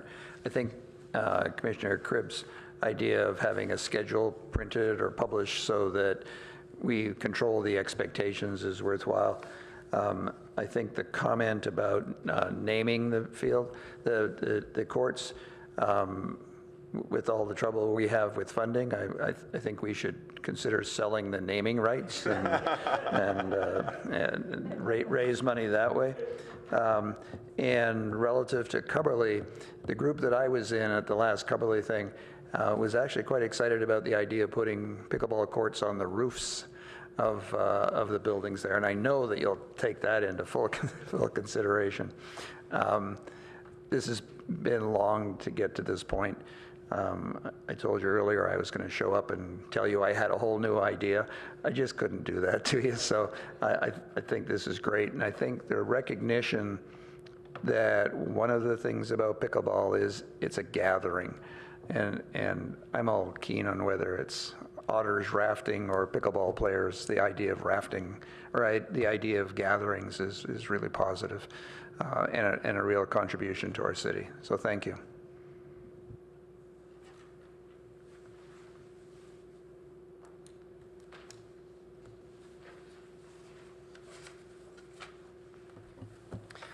Forgive me, I need to depart, but happy holidays to everyone. And for all of our friends at Grassroots Ecology, thank you for all the work that you do. So next on the agenda is Grassroots Ecology. I'm sorry that we're later than you might have expected on the agenda. Thank you for your patience. And Chair McDougall, if I may introduce my colleagues, longstanding partners, wonderful to work with in open space for many, many years. I'd like to introduce Alex Von Felt. She's the Grassroots Ecology Executive Director, and Jerry Hearn, the Board Vice President, and another colleague that I haven't met yet. So This is Kristen Williams. She's our Habitat Restoration. Oh, thank you. This is Kristen Williams. She's our Habitat Restoration Director. So if you ask any technical questions, I'll be deferring to her. All right, well, thank you very much. I will, what I was planning to do tonight is give you an overview of our relationship with the City of Palo Alto and what we've been doing with your open spaces and creeks and parks and all the different people we've been working with. So, am I driving, Jerry, or? Yep. Thank you. You're driving. So Grassroots Ecology, we've been around for a while, but you might have known us under a different name. We were part of Actera for quite a long time, but about 3 years ago, we spun off and formed our own organization. So basically, all of our staff and all of our projects went with us to form the new organization. And we have a new board, of which Jerry was one of our founding members. So you might know Jerry Hearn, who's been a longstanding member of the community and was part of Actera's board for a very long time, and he knows a lot about these open spaces. So what our mission is to involve and educate the public to restore local ecosystems, and our programs are kind of lumped into several categories but are somewhat overlapping. Habitat restoration is mainly what we're known for. But we also bring some of those techniques into the urban setting, and we call that urban ecology. And then we provide a lot of education out in the field and also in the classroom with a real focus on middle and high school students. And then we also have our native plant nursery that grows the plants for our projects, as well as a few other partners like the Santa Clara Valley Water District that you were referring to earlier. Our model is basically engaging the community to do all that. So we do have about 27 staff, but the staff is mainly there for the technical expertise as well as the volunteer engagement. So most of the labor comes from our volunteers. And part of that model is that when we're getting people out in the community to help do something for your local environment, not only are you meeting people and having fun, but you're learning a little bit something about your open space, and hopefully you can bring some of those behaviors back to your own garden and to your own home. And finally, we can't do what we do without great partnerships. So the partnership that we've had with the City of Palo Alto extends back to 1996, and we've leveraged that to also get additional funding from other agencies such as the Coastal Conservancy, Santa Clara Valley Water District, and many family foundations that want to support environmental education. So I put up a map of our current sites right now because we often get that question. We've grown quite a bit over the years. Arrastradero was our first open space site that we started to steward, and we've now extended, so we go basically from Redwood City down to Los Gatos and from the Baylands up to Skyline. And it's a combination of habitat restoration sites as well as some water quality monitoring sites along creeks and even some rain gardens and rain barrel systems that we've installed throughout. Important thing to note is our annual participation. You can see how many volunteers that we work with a year. So we are able to engage almost 13,000 people. As you can see, most of them are youth and young adults. So whenever people have to go get community service hours, usually they're calling us. But we also have a lot of partnerships with the Girl Scouts, the Boy Scouts, all sorts of AP environmental science, other community groups. They come out to volunteer with us, and we're very appreciative. So I was just going to go through then the sites that we work in within the city of Palo Alto to explain kind of some history as well as what we're doing now. So the first one is the Enid Pearson Arrastradero Preserve. As I said, we've been stewarding it since 1996. We engage about 1,000 people a year at 80 different events. So that means, you know, more than one event a week, volunteer event a week we're running out at Arrastradero Preserve. It's a 620-acre preserve, so we can't cover all the ground, so we prioritize what we do, and what we've, from an ecological perspective, really controlling the invasive species and introducing locally native species to improve biodiversity has been a key strategy of ours there. We also have been spending a lot of time restoring natural watershed functions, and one of the project highlights I talk about is Mayfly Creek. That was part of the Bressler project, Bressler property, if you're familiar with that burned down in the fires of the 80s. And so when the city took over the land, there was actually a creek that was buried in a pipe. So we worked with the city and Coastal Conservancy to basically open up the creek, or it's called daylighting, and let it run free. So that creek, Mayfly, as it's named, is a tributary to Matadero Creek. And so it was able to recharge the groundwater up there and help with some of the downstream flows. Similarly, we have another project we call Berms and Swales that's doing the same thing. It's using some permaculture techniques to help slow down the water that was causing some erosion into the creek and sink it into the groundwater while also improving biodiversity. And then finally, I just wanted to point out that, you know, one of our after-school programs called Arrastradero Stewards, where local high school students, primarily from Palo, but also Gunn, come and, you know, learn with us. So they come almost every week, and they learn about local ecology as well as provide some community service element there. So if you're familiar with Lynn Horry, she is the teacher from Palo. She's a retired teacher, and she's been working with us for years there. San Francisco Creek is obviously the creek that is the border between Palo Alto and Menlo Park, and it's a really important steelhead stream, and it's one of the few ones that has not been altered with concrete. And so it was also one of that the community really engaged in to help be a part of, and that's actually Jerry has some of his early days were helping with that. We continue to help restore the habitat along the creek by controlling invasives again, planting trees, doing a lot of trash cleanup, as you can imagine. And so part of the sites that we work at are El Palo Alto Park, where the tree is, and we have school children that come and visit El Palo Alto. We also are partners to remove what's called Bondi Weir, which is a fish passage barrier. And we help do some willow staking there. And then the San Francisco Joint Powers Authority, they are doing, obviously, their big project downstream, and so we coordinate with them not only to help with debris removal in the creek, but also when they need to mitigate for some of the trees that are moving downstream, we're able to install them upstream with community volunteers. Foothills Park, we have been stewarding more recently compared to the other ones since 2013.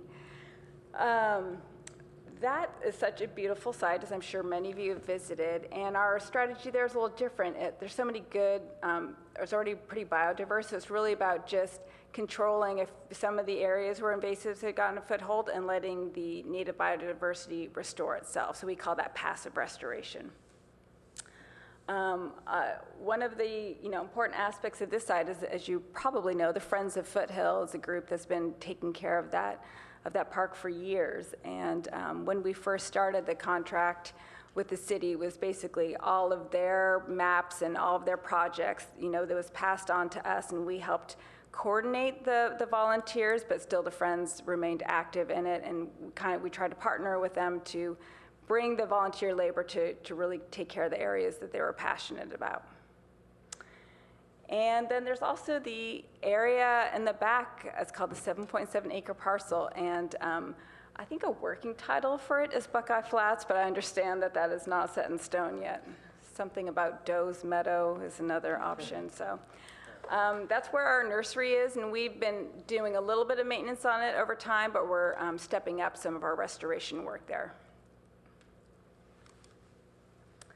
We also monitor water quality in all the creeks in Palo Alto, and we do that with community volunteers. We actually have a few dedicated volunteers, you might call them stream keepers, that basically monitor the same sites every month.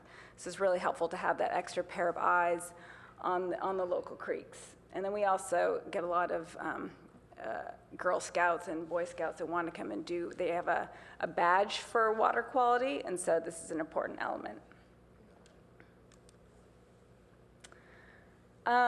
We also had this other project, Greening Urban Watersheds, and well, this project was funded almost entirely through the Santa Clara Valley Water District through a grant, but I should mention that all of the previous projects, the Arrastradero Preserve, San Francisco, as well as Foothills Park, we basically augmented some of the city funding with grants over the years from the Water District, from Coastal Conservancy, again, from various foundations, so that we're able to get like 2x and oftentimes 3x the city's investment in value. And of course, a lot of the government agencies really like that combination of public-private partnership as well as engaging volunteers.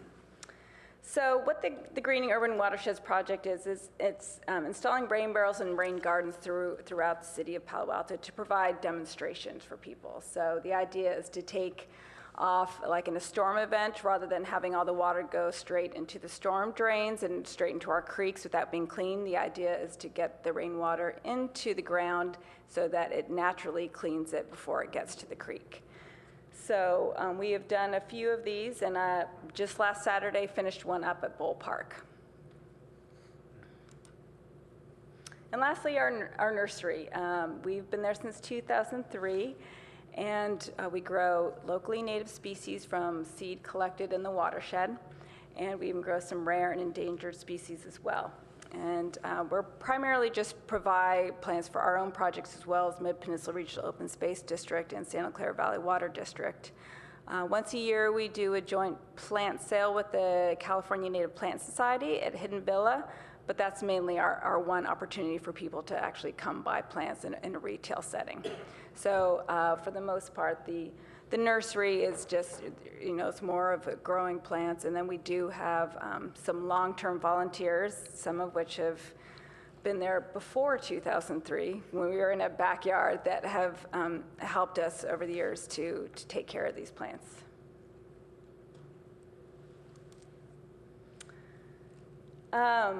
So I encourage you, if you'd like more information, we have a newsletter, and you can sign up for it on our website. And actually, every week we send out a list of all of the volunteer opportunities, and they're typically like anywhere from 5 to 10.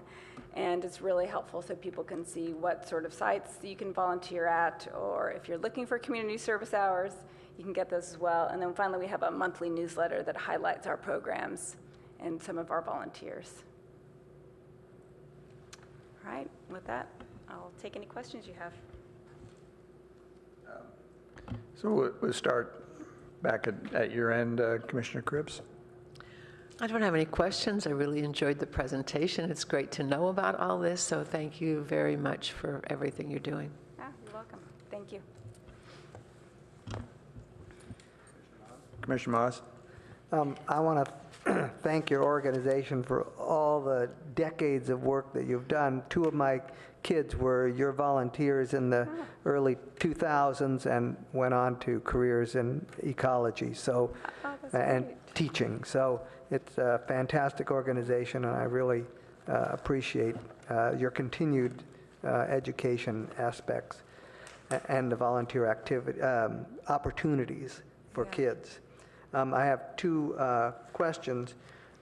One is that the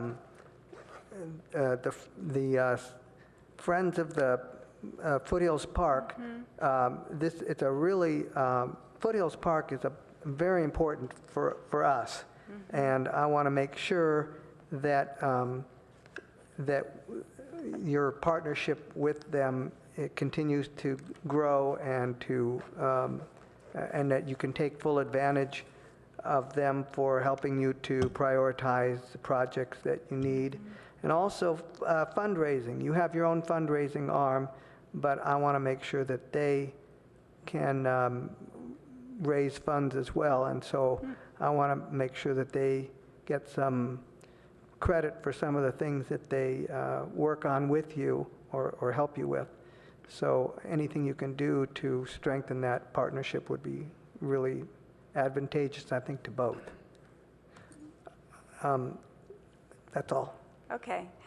Thank you very much, and I'm always pleased to hear about people that went into a field in ecology.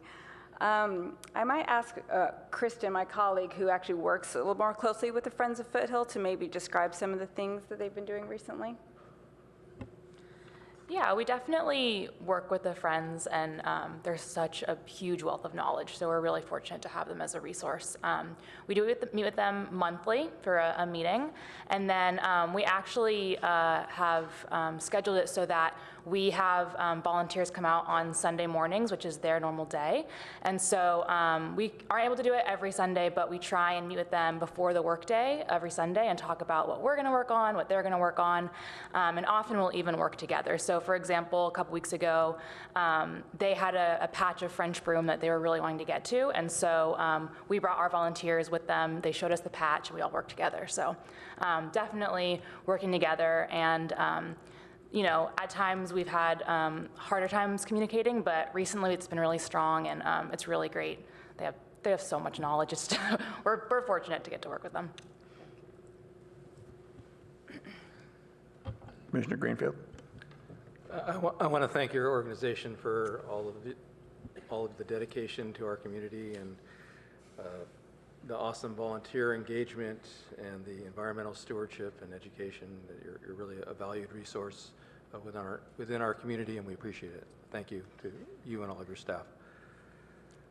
I've had a few opportunities to volunteer with your group, including working with some gun service days out at Cooley Landing in the Baylands, and it's always been a great experience for everyone who's been involved. I'm glad that with the opening of the 7.7 acres or Buckeye Flats or whatever we're going to end up calling it, I'm very happy that your nursery has been preserved. I know that has been prioritized within all the discussions within the Foothills Park ad hoc within the commission and the commission itself. We value the restorative work that you're able to do with the nursery, both in Palo Alto and in surrounding communities. As part of the opening up of Buckeye Flats, I'm not really fond of the name. I'll go we haven't sold the naming rights yet. Yes. I was proposing we call it Dunn Flats in honor of the longest-serving ranger at Foothills Park. Yes. But I know you have some restoration plots, some trial plots in that area, and I see this as a great education opportunity.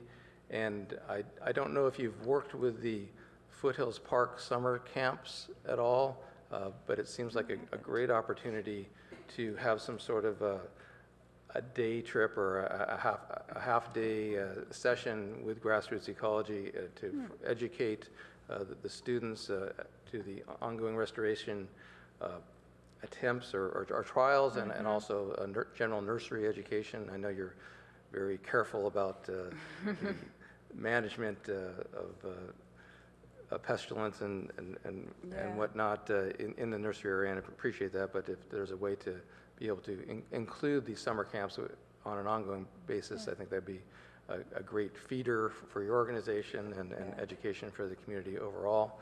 And if we can ever get anywhere with the overall Buckeye Creek restoration project and reclaiming some riparian environment, I think it's a rare and wonderful opportunity for our community. I'm sure you share that that view.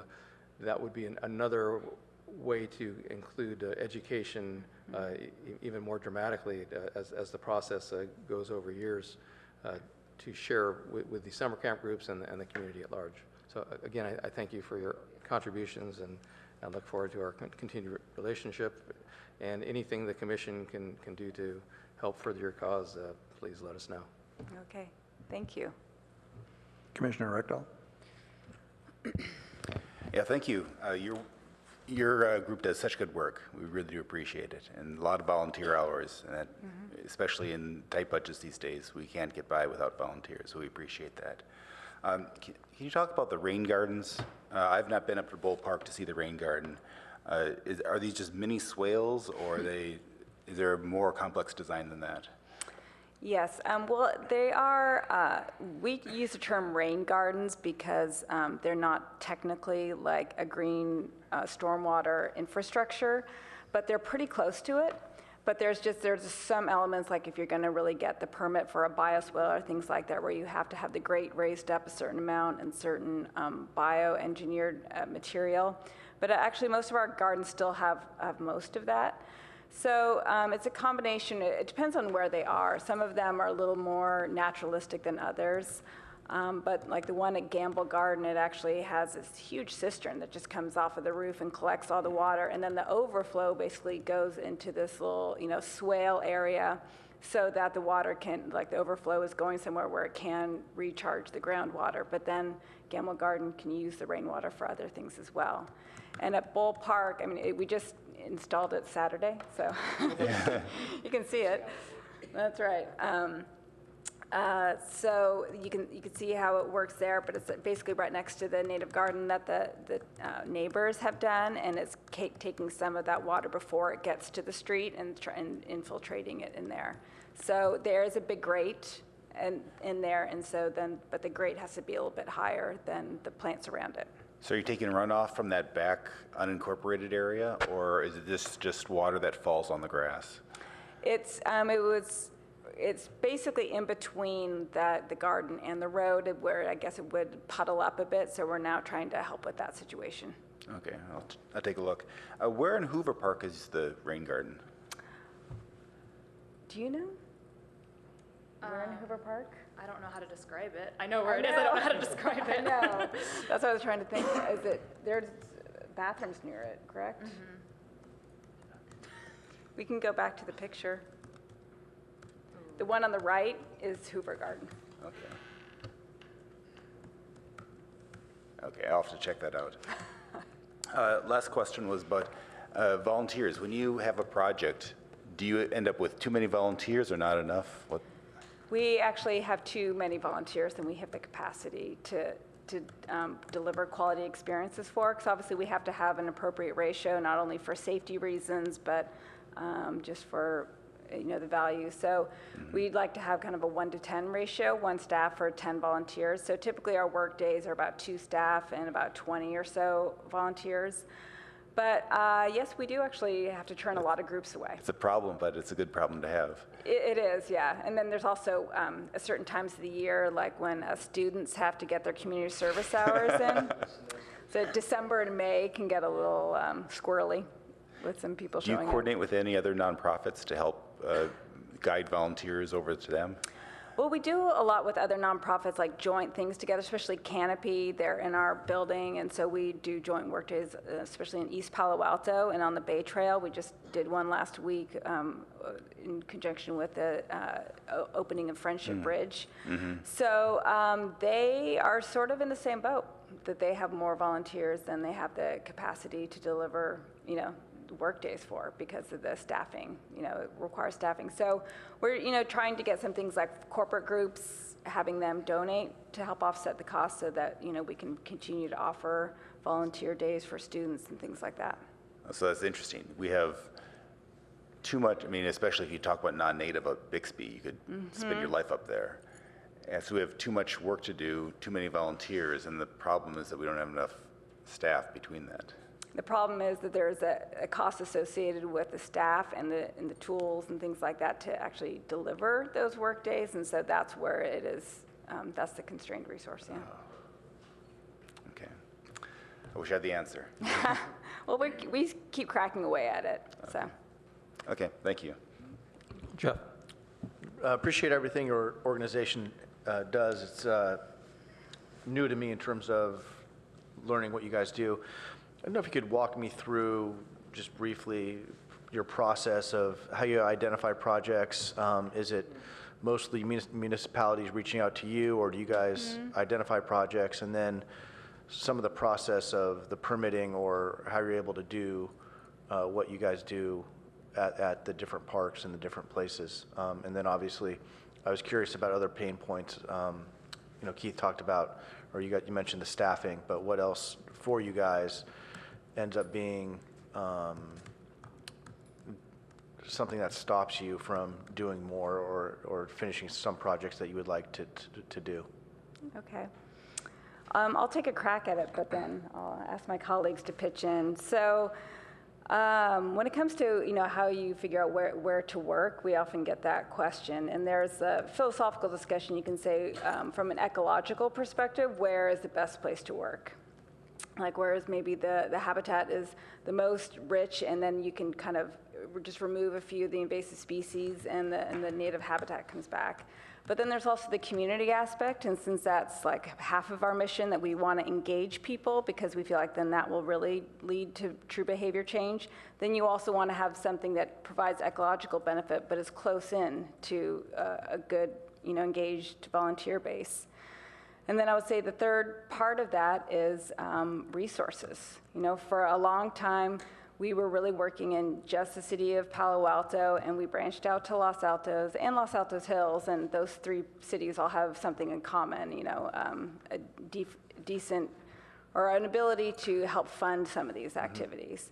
But over the last 5 years, we've really made it a concerted effort to work in other communities that don't have that ability, such as East Palo Alto and Redwood City. But then the onus is really on us as the organization to get 100% of the funding. And so it's, that's a constant effort, and that does require some of our time, but we think it's important, and there are some really great parks there like Cooley Landing. So that's anything to add to that, especially from a habitat perspective? I got that. All right, well, pain points, we were just talking about it in the audience. Our vehicles are breaking down, and we can, and we've been looking for grants to help get vehicles, and they're very hard to find. So that's one, and another big one that we've been dealing with for years is how do you keep and retain high-quality staff in a very expensive place like this when our salaries are just a fraction of what's around here, and everybody is creative living experiences, and they are mission-driven, and they really love it, but it's just very hard to stay here long-term unless you have somebody else supporting you. Anything else to add? So if I can add just a few things regarding the history of this. We originally, with both the Watershed Council and Arrastradero, were things that were planned by a bunch of people and then brought to the city and asking for some support and stuff like that. But as you've said now, it's the municipalities, the cities, the Mid-Penn, et cetera, who are coming to us because we have a proven record. But as part of our strategic outreach, as we're looking at our DEI stuff, we are trying to move into some other areas, as you mentioned, that don't have the same kind of support, like primarily in East Palo Alto. And that proves to be challenging in terms of just paying for it, really. And yet that's where it's really needed, and there's a lot of requests out there. So it's as a board member who goes and raises money for that, it hasn't proved lately to be that easy to raise money for those things. So, and the other thing is, almost all the staff are out in the field. So the high cost of insurance, very high cost of insurance about it. That's what is it, about 15th of our budget really is just for the 10%. 10%. For workers' compensation Yeah. liability. So, but that's something you have to have. Yeah. So. Well, thank you for all the work that you guys do. It's very, very much appreciated. You're welcome. Well, thank you all for supporting this work and over the years. I mean, Palo Alto was really the leader in this, and a lot of times when we're talking to other people in other cities, they often will say, well, how does Palo Alto do it? Why are they doing this? And so it's helpful to cite your support over the years. And the staff's great to work with, too. Well, it's always nice to have Darren's best friends attend the meeting. So thank you very much for being here, for answering the questions, and for everything you do. I think we all appreciate it and want to know, as people asked, what else can we do to help? So thank you. All right, thank you.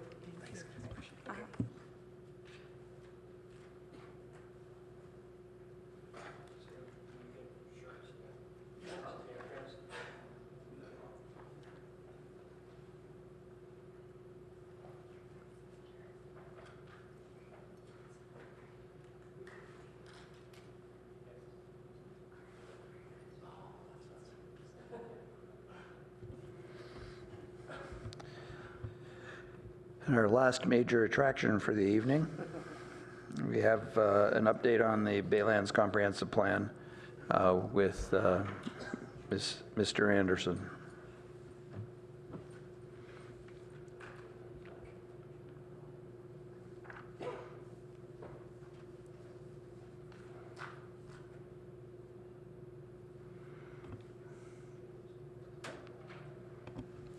Good evening, Darren Anderson, Community Services Department. And as you noted, I am here to talk about the Baylands Conservation Plan, specifically to get your feedback on the Bixby part, the concept plan.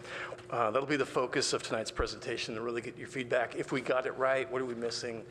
Hear your thoughts. I'll also touch on the former ITT Emily Renzel wetlands area. This is one you had weighed in on. We made the adjustments, and you saw in your staff report, should reflect the feedback both from you and the community. And I want to make sure we got that right, so I'll walk through the highlights of that and then briefly cover the next steps. So let me walk through really quickly the highlights of the Renzel Wetlands Plan. Some of the chief or key things were that we have 2 new trail sections. The first is they're calling it the North Trail. It's up towards the top of the screen up here, and then the Freshwater Pond Trail in that section. I'm going to pause at that point, and I want to talk about one key part. So there are a number of other features, but one sort of unique one is this area was made both limited to just pedestrians and maintenance vehicles. And the consultant had added on this end and on the other end a maintenance gate with the idea that that would stop bicycles from coming through and or dogs. And that is not my understanding or my belief. Gates don't stop bikes. Anywhere pedestrians can get through, bikes can get through. And the gate seems superfluous to me and sort of a hindrance. So I put that out for commission feedback, but frankly, I think it could be easily achieved by a sign. And you get the same efficacy in terms of control that you'd get with the gate, because it's not going to stop bikes and certainly wouldn't stop someone from walking with their dog. So putting a sign that says pedestrians only, which is what both the stakeholders and, if I understand correctly, the commission had advocated for, is we'd only have access to the back side of that freshwater pond, and again, pedestrian access only.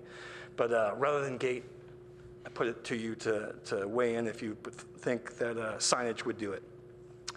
So in addition to the 2 signs, we've also got the restored hydrology, which is a big environmental component of this. And what that looks like is dendritic channels would be enhanced. So we have very limited ones, and on the map, though it's a little hard to tell, you can see there's existing ones, and we would enhance it by adding new ones, where the tidal flow could come in and get further into there and essentially restore the habitat by itself, although you'll see one of the recommendations is to enhance those areas around the dendritic channels. Another element of the restoration is the remnant marsh connection. So currently, this little area here is isolated entirely from hydrologic connection. Though it was once historically tidal salt marsh, it hasn't been for many, many years. And so this concept that we had talked about before was connecting it both through the Renzel wetlands and out into the flood basin. And during our outreach to the community, our stakeholders, there was some feedback on that was interesting. I hadn't heard it from anyone else, but there was concern that perhaps there'd be too much salinity moving into this isolated area, and perhaps some wildlife might be impacted negatively from that. In talking to the consultant more, their thought was it's already very high salinity and that it would only be beneficial to have tidal water flow through. But I think it's still a good point, and the consultant advised that before you could move forward, there'd have to be extensive study to see if there'd be any impacts from connecting that area to hydrologic tidal influence. A couple other features that are on this are we've got interpretive signage. So there'd be 3 interpretive signs and 3 park benches, all right next to the interpretive signs. So that would be on the Pond Trail, the ITT Trail, and the North Trail. There'd be a dog waste station, and I think that covers the highlights of the ITT Renzel Wetlands plan. Chair, I put it to you if you'd like me to continue on to the Bixby portion, or if you'd like to comment and take questions or comments on this part. I think that it would be useful to stop and do questions just on this part. I'll start with Commissioner Lemaire.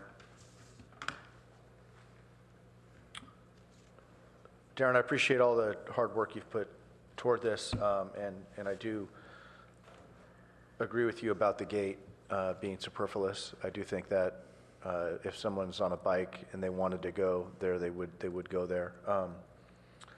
And I also like what's been drawn in terms of the trail system and being able to connect all the way from one side to the other. So I do appreciate that. I do not have any questions for you, but do express my appreciation for the work you've done with this. Thank you, sir. Commissioner Rectal. Yeah, I agree also about the gate. I think signage is sufficient. The second thing is I still am not thrilled about the fact that we have a flow through this as opposed to making it tidal. So I think in the long run, I really would like to see flow come in and then flow go back out that same way. So if we had a trench or something up by at the top part, top right, and then that would allow the tidal water to come in, and then instead of flowing down through this and going out, it would go up and then go back with the tide. Yeah. I think that would be much more natural, and it might actually be less maintenance in the long run. I think that would be ideal, and it may be possible. We certainly, like most of this, is very conceptual, and as we dig deeper, I think we flush out more things like that. How could we enhance that? And I think there might be even ideas our consultant hasn't thought of yet to maximize the hydrologic flow there, and maybe even a pump to move more water in, for all I know. But more analysis for sure is necessary. The main principle that I think we wanted to make sure we got buy-in is there's habitat here that's not being maximized, and it can be if we get a better tidal connection. Okay, thank you. That's it. Commissioner Greenfield. Thank you, Darren, for all of your work and all of the work with the stakeholder group in coming to this point. Echoing the comments of the other commissioners, it's great to see the loop access trail. And just to confirm, the North Trail does connect to roughly the northwest corner of Bixby Park? That's correct. Okay, it's not completely clear from the drawing. Yeah, it's hard to see. Presume that to be the case. Yes, sir. That's great. As far as the gate goes, I don't have strong feelings, but it seems like we should be able to remove it. Thank you. Thank you. Mr. Moss? I have several questions. The gate, I'm wondering if instead of a gate, that stretch of big rocks that you have right now that keep bikes and out of near the building, that maybe we could put those rocks so that maintenance vehicles could go over it, but bikes not, might be more effective than gates. So if that's a possibility, I'd like to discourage bikes and dogs rather than having it just wide open and just a sign.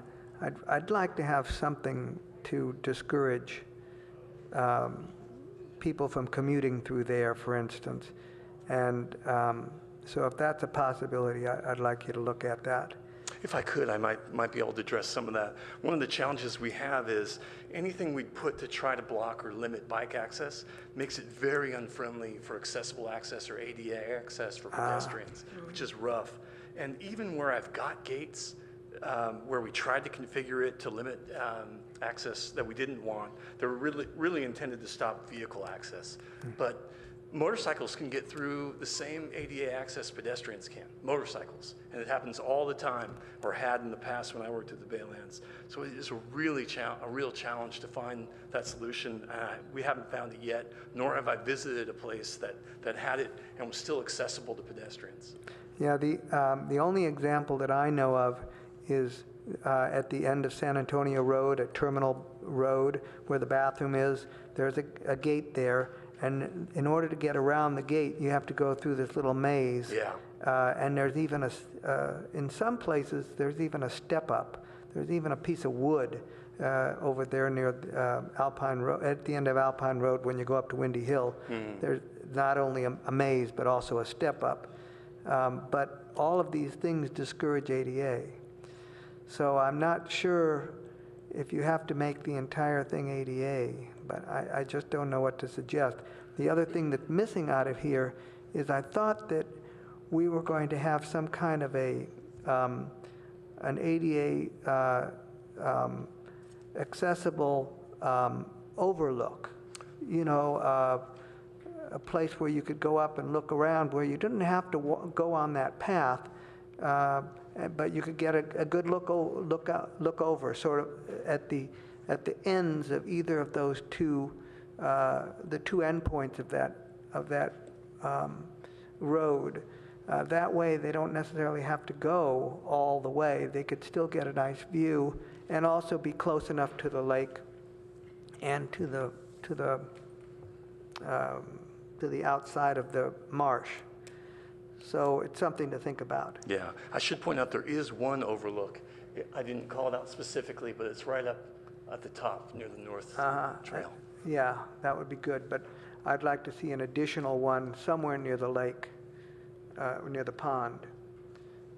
Maybe on the 101 side, but maybe more closer to the bathroom and closer to the marsh itself, so you get it looking both directions, down at the very bottom of the picture.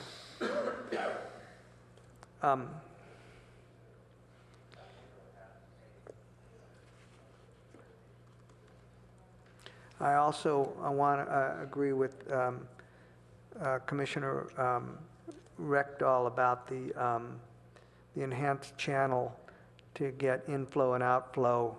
That would be great, and I really think it's fantastic if we can also include that remnant marsh. I hadn't even thought about that, but that is would be a super idea. One other thing, and that is the building. I think there was general agreement that the building should go away. I wish that it were closer to 101 or some way to preserve it, but having it in the very center of the marsh, I guess it's not the best place. And so I would want to make sure that there is terrific signage, not just in the middle there, but perhaps next to 101, next to the bathroom at the bottom of the picture, discussing in depth the historical significance of the building, and more importantly, the bouncing of the signal off the marsh and all that kind of stuff. And I would love to see some of the antennas left up, maybe not as high as they are today, but some symbol of the history. I think that's critical. That's a critical part of this marsh. Can I respond to that one too? We discussed that at the commission meeting when we went into depth on the ITT, and it didn't have support. We got almost unanimous support from the commissioners that were in attendance that night to remove all the antennas. Same for most of the stakeholders kind of felt the same way, that they chime in. Their concern for the antennas was largely biological, the impacts as roosting for birds of prey. And that was their argument for getting rid of it. And that by and large, it's the marsh or wetland that has the historical significance, less so than the antennas, was some of the feedback we got on that topic, for what it's worth. Yeah, I understand. There is one antenna that's lower that has the 1921 on it. If we could keep that one. But to have none, I don't know. Anyway, that's all the comment that I had. Thanks.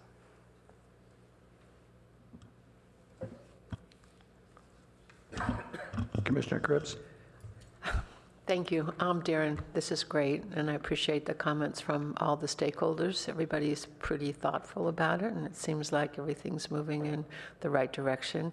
Could you just clarify for me how many vehicles go down the pedestrian path do you know, on a daily basis or on a weekly basis? Or? Yeah, perhaps historically is the better one to look at, because, right, and are we talking about, Commissioner Cribbs, are we talking Wherever about we're talking about the gate and the signage, and then vehicles going down that, maintenance vehicles going down that. So specifically, we're talking about around the freshwater pond. And in the past, I would say it was exceedingly rare.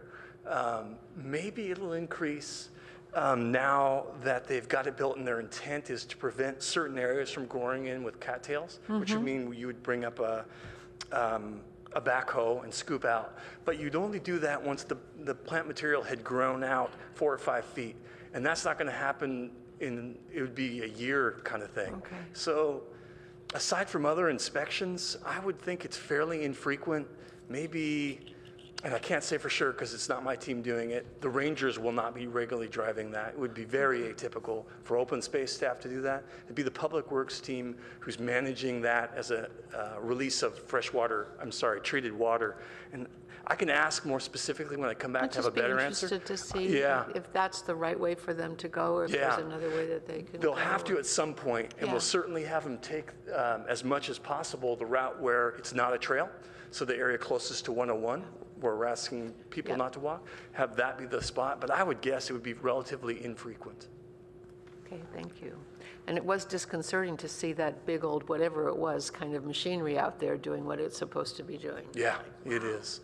Yeah, hopefully we will not have that for a very long time. So on your list of when things are going to happen and when meetings are going to be held, is it possible for the second part of the list that you could put some approximate times? Approximate times for... Not times of day, but when things are going to happen. Oh, sure. Yeah. Yeah. So fill out that list. You bet. And just let me double check, Commissioner Cribbs, do you mean in terms of some of the work happening or like next meetings? Some of the work happening, the next meeting, the stakeholders meetings, and if you know at this point, that would be great to just to fill that out. You bet. Thank you very much, and thanks to everybody for all this work. It's great. Thanks.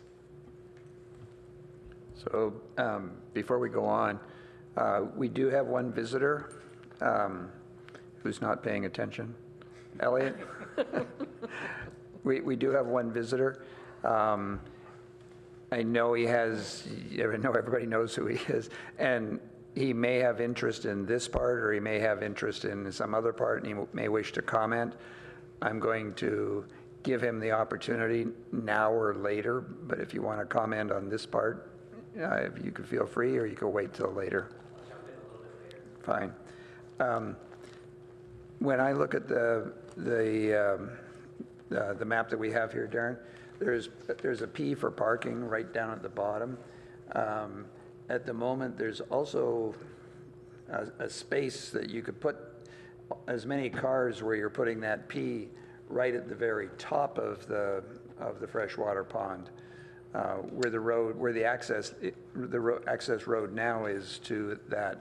I don't know if we want to designate that as parking and properly mark it so that you don't have cars or not cars or whatever. I would suggest we do that. Okay. This implies that I can walk along the berm there, along the freshwater, and cross over and get onto the path that goes all the way around, right? Yes.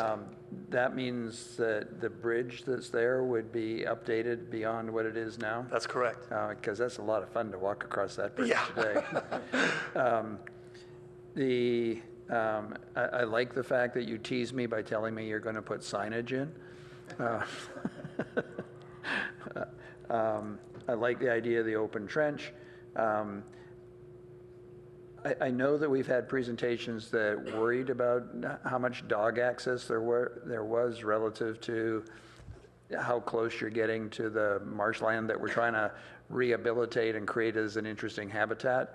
And I don't think I need an answer now, but if there's an effort to say, you know, we know that there's lots of parks that are not dog parks that have lots of off-leash dogs in it, and you're not going to stop people, but at least discourage people, I think would be worthwhile. And my other thought, I'm in the group that believes the antenna should come down for ecological purposes. As Commissioner Moss was speaking, it occurred to me that you could actually take one or more of those antenna, and there are portions of this, like the red line that goes directly to where the building is now, that's relatively straight. And you could take one of those poles and lay it down and label it and describe it there. And so it doesn't have to be standing in order to be part of the history of the place. You could actually maintain it and with a picture on the side. Well, I mean, really describe it in a way that said, here's what this pole was, and here's where it came from, and whatever, and even with a note that says, and it's not still standing because we don't want raptors to be sitting on it and eating our. That's a great idea. Other than that, thank you. And next, okay, Commissioner Moss just wants. I have two more quick comments regarding the raptors. There are ways in every shopping mall where they put things up on the top of places to discourage birds from landing on there. And if there were a chance to keep one of the poles, maybe that 1921 antenna, and have some kind of a barrier to keep the raptor off, that would be preferable than having no antennas up. That's my personal comment. And then the second thing is, I didn't have my glasses on, and when I looked at the bottom left-hand corner where it has the black dot, I thought that was a restroom, and it's really parking. And I was wondering, do we need to have a restroom a la, like we have at the end of Terminal Road? Do we need a restroom either there or, as somebody else mentioned, over at the end of the road on at the top of the pond for cars, and it may be a restroom? I don't know. It's a long way from there to the single restroom in the entire Baylands, which is way over there at Bixby Park. So I don't know. Do we need a bathroom? The only thing I guess I'd say is I hadn't heard that from any other stakeholders, nor in the time I've worked with the city have I heard anyone request one for that area. The requests are always enhance the ones we have. We actually have 3. So we've got one at the sailing station, it's a portable restroom, one at the duck pond, a portable restroom, one at Bixby that's permanent structure, and then one inside the nature center at the Baylands, we call it Lebnick, the Lucy Evans Baylands Interpretive Center. So it hasn't been a request there in the past. I think it really depends on what kind of use. Aside from hiking through, there's not a lot of sit and stay in this particular design, like a picnic area. But I would say we can monitor it and see. But my initial reaction is I probably wouldn't recommend adding one now, at least in my perspective.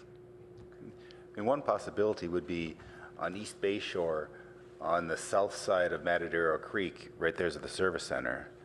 And if you did it on that side of the creek, you could tie into the sewage and the water and electricity from the service center, so I think it'd be a lot cheaper. And if it was right on that trail, there's a lot of bike traffic that would probably use it. And so if it was right at the corner of, right by Matadero Creek, it would be kind of a twofer. You would get the people that would be on that end of the wetlands, but also the traffic that would be going through. And if down the road we can get the Matadero Creek underpass to be pedestrian, then that would be a third stream of people. Okay.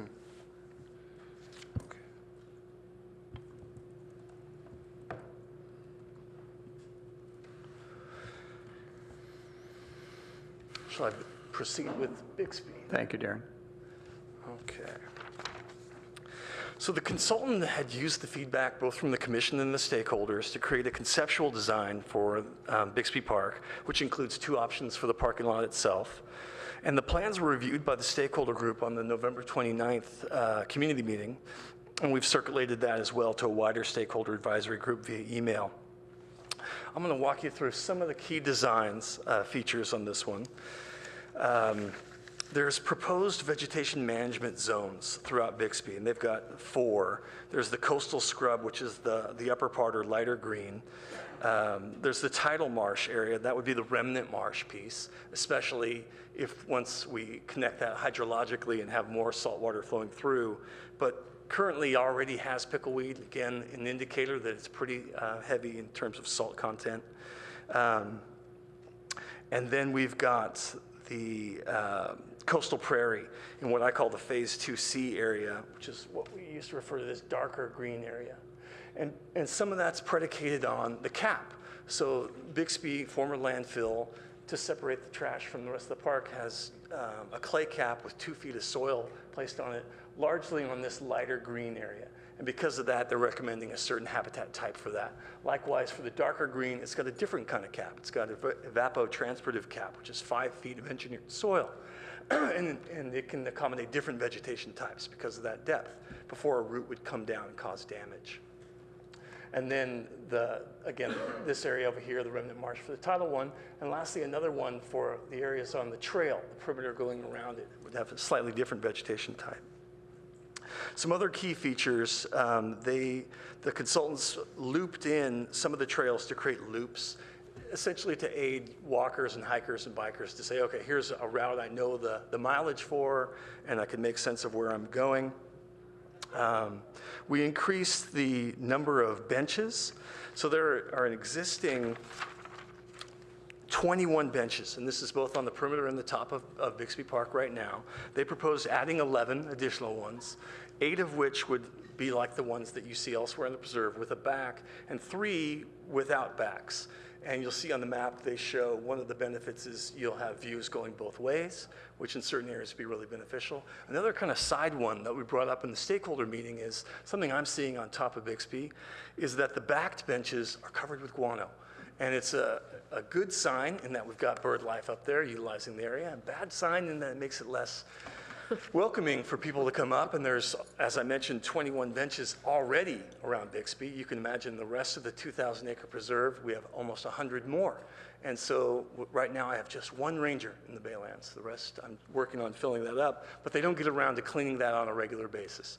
So the idea of trying a backless bench, at least in a couple, might make sense. In the past, when I worked as a ranger at the Baylands, a lot of people, the senior community in general, would say, We need backs. We do not want a bunch of flat ones, which historically had been the art bench that was placed around the perimeter of Bixby. When it was first put in as an art park, they put in this ironing board shaped bench. It's kind of unique. So this is trying something new. We could see how it goes and go with 3 backless benches. In addition, they added 2 interpretive signs. There are already 5. They're in the park. And I should say only 2 of them were installed. The other 3 had to be redesigned. Should be getting those redesigned signs tomorrow. They'll be installed before the end of the calendar year. But this would be 2 additional ones that would come into the preserve. They recommended expanding the vegetative islands, which were, I think, very well received from our stakeholders and even our regular park visitors who haven't really weighed in. As the rangers talk people up that are coming to the park, they love that. They might not come to the meetings and say so, but they tell the rangers all the time, this is wonderful. So expanding that makes a lot of sense. At one point, we had proposed a shade structure. You will not see it on the design you've got in front of you because it was not cared for by the stakeholder group, which is the same group that proposed it, interestingly. But over time, apparently they had changed their mind. There wasn't a single person who thought that would be appropriate, and they wanted that out. And instead, in its place, had recommended in lieu of shade, what we really need is wind protection. And so we've got ideas in this revised concept that allow for that. And lastly, the 2 parking lot layouts. So I'm going to go ahead and skip to that just to walk you through. Here's some examples of those plant communities, which you saw in your staff report. I mean, that's very, very crude in terms of what you'll actually see at Bixby right away. That's not what it'll look right away. It just gives you an idea of some of the plants that fall into those community groups. And then here are 2 concepts, the first of which we call Concept 1. And this one allows for 61 parking stalls. I should say the existing parking at Bixby allows for 20. And then there's a little overflow area that allows for 9. So a total of 29 with our existing. We dramatically expand it in both these scenarios. It was almost unanimous in terms of Concept 1 and Concept 2 for our stakeholders to prefer the second concept. There was a couple reasons. One, it's a little more parking, but mainly it was the ease of use, having that roundabout access. One of the rangers that was present for the meeting talked about how historically we've had issues with vehicles backing up and hitting things, either bollards or other cars, and this made it a lot easier for users to come in and out. Another bit of feedback we got during that stakeholder meeting is this looks great. We unanimously support Concept 2, but one thing you're missing is a spot for longer vehicles, like a school bus. Exactly.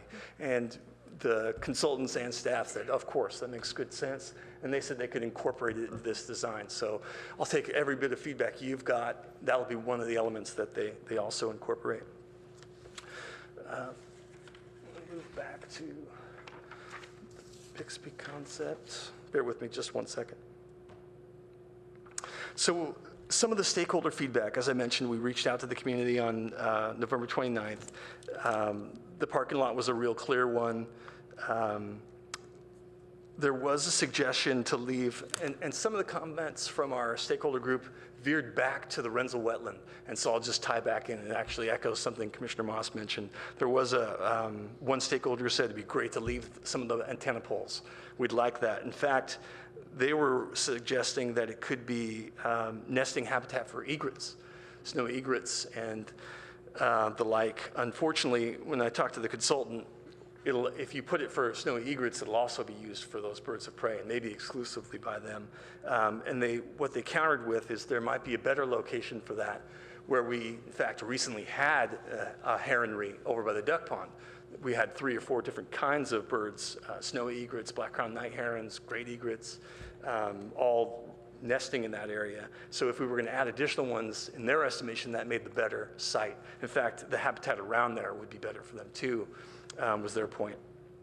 Some stakeholders wanted additional seating to what was originally proposed, and some had said this area here between Bixby and the Renzel wetlands is an area where we started with a couple park benches, and what they said was, this is a major wildlife corridor, and we would like to limit the amount of prolonged activity in the area. If possible, we'd like you to remove those benches, move them elsewhere in the park, and in fact, beef up the vegetation in here, hiding places for these animals that are using it as a corridor. And so you'll see that reflected on this design where you've got enhanced planting all throughout this area here. There also was a comment about a request for stairs for exercise, something we had also discussed during the interim plan for Bixby so many years ago. And unfortunately, the same answer that we had at that point was it's very, very difficult to maintain them because of the settlement issue. As a former landfill, you can have a 6-foot drop in settlement in some areas, and it seems to move around, and it doesn't seem to stop over decades. It's very, very frustrating. And so when I reached out to the Public Works staff again, I wanted to make sure, because maybe something had changed, to say, is this viable? Do you think we could support this? Do you think we could sustain it? And their answer was no, they didn't think we could do it safely. So on this design, reflecting the stakeholder feedback, another bit of feedback was we'd like you to put in another element that was in that interim plan, which was, if possible, we would like to pile extra soil in certain sections of the preserve that would allow for ground squirrels and hence burrowing owls to thrive. And so we had identified 3 locations on here. It's a little difficult to see. It's hash marked with red. And we thought that's great. Yes, let's put this on that map. And if we do get approval, we didn't get approval in 2015 when we did the interim plan. There is regulatory agencies that govern former landfills, and there are certain rules you've got to abide to. And one of them is that they won't allow burrowing animals on there. So ground squirrels are no-no. But we thought if we got enough soil, they wouldn't hit the clay cap, and we're protecting it. But we have not gotten approval from that regulatory agency. And when I talk to the stakeholders, they always say the same thing: we got to keep pushing. And I think it's absolutely right. I think it belongs on this plan, and I think eventually, with the right influence and maybe the right person in that regulatory agency, we get approval and we move forward with this, and we maybe encourage our owl habitat. Are they worried about the squirrels actually going through the cap, or are they worried about them drilling holes that then cause erosion and then erode the soil, and then eventually the erosion is what goes through the cap? Yeah, that's exactly right. I think it's in the areas where we add soil, some ground squirrels can, in theory, go very deep, and so potentially that's possible, but I think unlikely if you build it right. More likely, though, is the problems of causing leachate, where the water gets down there and it mixes with the trash and causes problems. So I think that is one of the predominant concerns of the regulatory agency. That's harder to argue against. Yeah, it can be difficult, but I don't think it's insurmountable. We added vegetation islands around the seating areas in there, so that idea of how we would shade it, well, put a mound of earth, plant it with some native vegetation, and you've got an attractive place to sit by that hopefully would shield some of the wind coming through.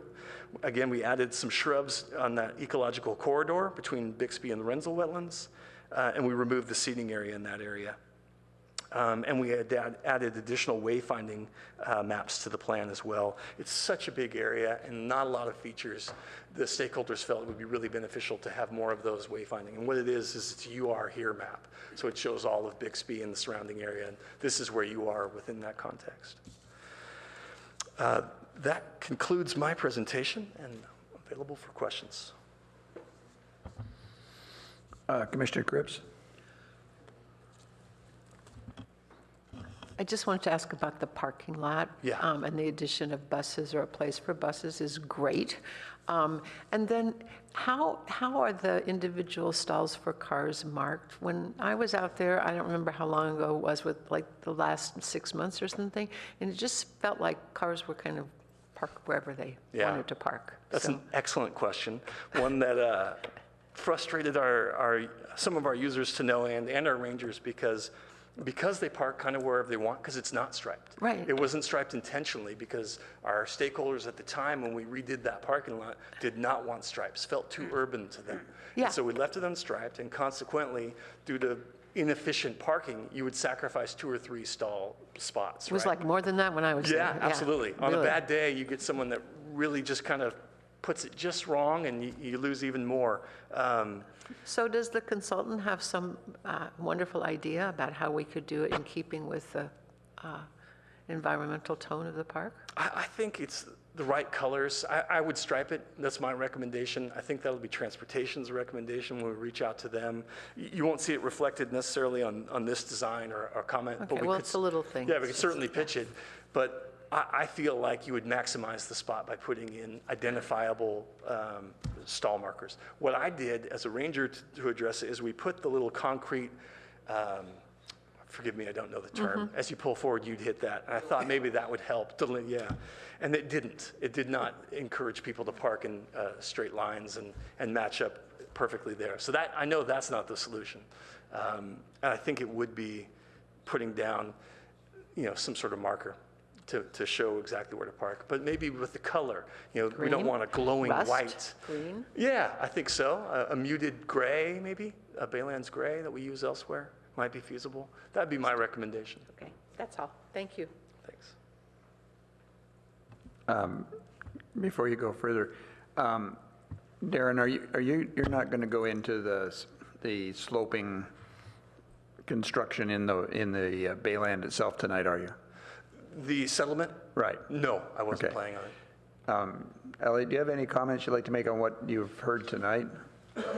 No, thank you, John. And this, for me, just hearing everything and also just playing part on the 29th and reading up has been very formative. My name is Elliot Wright. I'm the ED of Environmental Volunteers. We've had a couple of great volunteer teams up on Bixby, as well as Grassroots Ecology doing some habitat restoration, and we look forward to doing more to support our parks.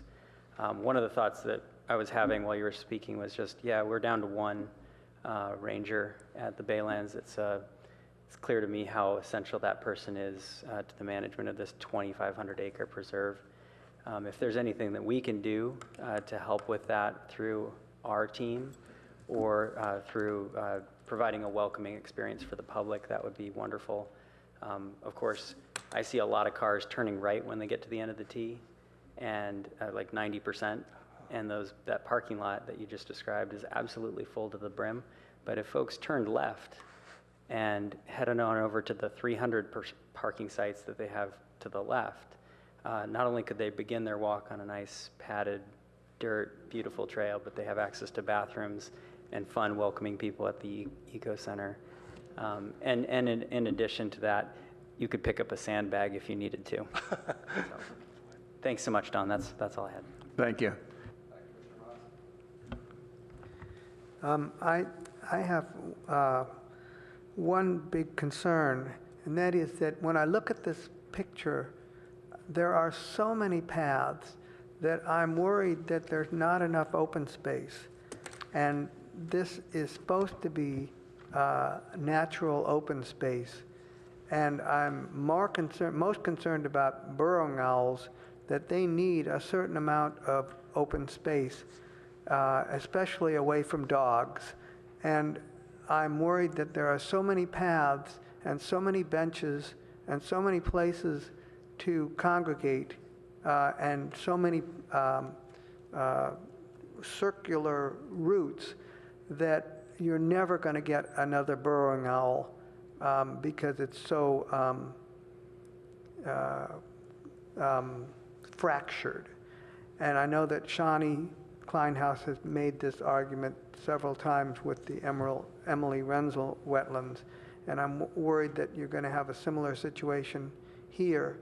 And if it's possible that I love the surrounding ones, the ones that go, the circular ones that go around, and maybe the one that goes to the very top that comes off from the left, from the lower left, up to the right and up to the very top. This one? Yeah, and all the rest of them, get rid of half of them or more. I know that, and on those ones that you keep, that remain, you have your benches. So it just, I'm just a little bit worried about that. I know that the burrowing owls are most successful over near Permanente Creek near Google, and there's a huge hill there. And the other place that they're most successful is over on the other side of Shoreline, on the south side of Shoreline, over near the Shoreline parking lot, overflow parking lot for the cars, that whole area behind there, that's where they are. They're not near paths. So, and they're certainly not near dogs. So anyway, that's one comment I can make. Can I address that one? Yes. Before you move on to the other ones, if you don't mind. Excuse me, I forgot to mention, in anticipation of that feedback, I've heard that too for many, many years, the will of a lot of stakeholders not to bifurcate habitat too much, right? Right. And so in lieu of that, we said for 2 of these areas, and forgive me if you can't see my cursor, I'll try to move it a little bit. This area here and this one here would be maintenance only, so it would not be an open trail. However, every trail you see on there are all maintenance trails. So we couldn't take anything out. You could label it not a trail if you want, but every single thing on there is necessary for the Public Works team to service the leachate wells that are part of having a former landfill. So they'll need those areas just to get out to. We haven't had any superfluous trails. These are all maintenance roads that we're using dual purpose, but we certainly can and have proposed, at least in these 2 right here, of saying, let's label them as not a trail. It doesn't mean that people won't sometimes use it. They certainly will, but maybe it limits it. And concentrate the benches in areas that we want people to focus on, like the perimeter, and maybe one at the top of the hill, and not everywhere. So I think that's important. And as far as for seniors, if there's a few benches in strategic places, that's great, but they don't need a bench every 100 feet. The second thing I wanted to mention is your comment about the burrowing owls and the ground squirrels and putting mounds of dirt. I think that you should be able to put a concrete cap over certain areas of the hill that you could put dirt on top of, so that when the ground squirrels go down 5 feet and they reach the concrete cap, that they won't go any further down, but they'll go out. And if the cap is in such a way that it's sloped down, then any water or leaching will go won't go straight down into the won't go through the cap, but will go down the hill somewhere else, and so the leaching may be less. So if there's some way that we could find out how other people have done it, I would do anything we can to encourage the ground squirrels and the burrowing owls. That's really all I have for now. Commissioner Greenfield? Darren, I want to thank you for all the thoughtful work you've spearheaded with staff and the stakeholder group in arriving at the plan that's in front of us. I definitely agree with the concept to roundabout parking idea. I think it seems like kind of a no-brainer, and adding the bus parking is certainly necessary and straightforward as well. Thank you for the continued push for the burrowing areas. I know you appreciate the need for that, and it sounds like well, push comes to shove, we'll get there one of these days. Other than that, I have no specific comments. Great stuff. Thanks very much. Commissioner Rectal? Yeah, I am pro squirrel, so anything we do to except in my backyard. In Bixby, I love the squirrels. In my attic. Yeah. Anything we can do to get more ground squirrel area, I think that's going to be helpful for the habitat, helpful for the owls. I think it's a good thing. The trails, talking about what David brought up, when Bixby first was laid out, they had trails going by every leachate pump. And so there was twice as many trails, and Deirdre, bless her heart, just hated that. And so we worked, and they had to work very hard to minimize these trails. So they're stretching it. Sometimes they have to move off the trail, so they'll park the truck, and they have to actually manually walk out there 20 feet or 30 feet or so, and or maybe even longer than that. So they really have stretched just to get down to this point. Stairs, I think I mentioned this to Darren, but Sunnyvale has a has a Bixby-type park that I think is 10 years older, and they recently put in stairs, and so it'll be interesting to see. Looking at the settling that we have at Bixby, I don't see how we can have stairs right now, but maybe we'll find out if the stairs break down in Sunnyvale, then that really ices it for us. But if it works in Sunnyvale, then maybe 10 years from now, we can start thinking about stairs at Bixby. And then also, one last thing is that when I go up there, I get disoriented. It just is a flat moonscape. And the meeting point, having that a group meeting area, that helps it. That gives one landmark. It would be nice to have more landmarks in there. And I was wondering, could you have like a big rock pile or a big wood pile that would double as habitat? So you now have a landmark that also is a habitat source. Because that would at least give you something to put on the map and something to guide yourself so you don't get disoriented. Can I ask a question? Would something like an additional foraging islands, kind of like the one we added, I mean, it's not humongous, but something like that? Yeah, I mean, I would want something vertical so you could see it from a ways away, and then that would give you a reference point. But yes, any type of, that we get a little elevation on it so you can see it and have some type of habitat, I think that might be a good double duty. Good point. Okay, thank you. Commissioner Lemaire? Just two quick questions or comments. One is with the loops, and I see you have mileage listed. Is that something that you normally do at the start of different trails, or in the parking lot? Would you put a legend and so people would know distances and so forth of the different trails? Good, yeah, not typically.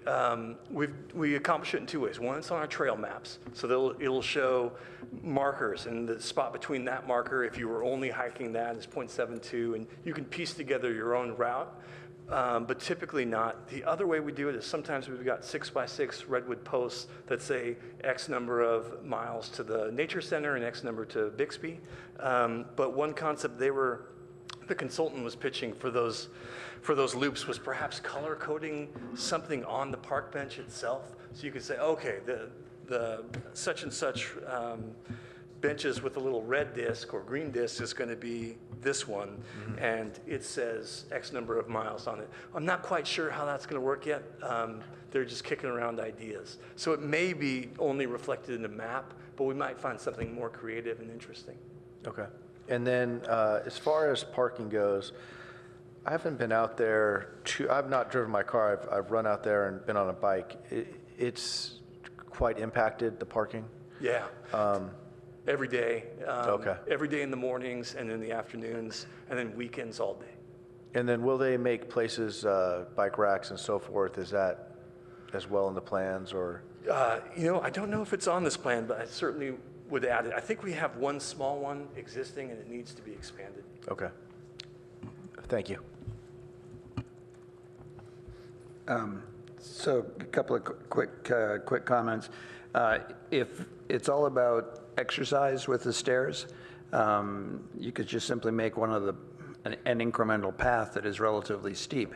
And in fact, one already exists, as you know, from the parking lot. It's a user-made path, and I think that's what that is people use it to get the exercise running up. I'm all in favor of putting distances, so that you can go up there and you can figure out how to go 20 miles up there, or you can figure out how to go a mile up there or something.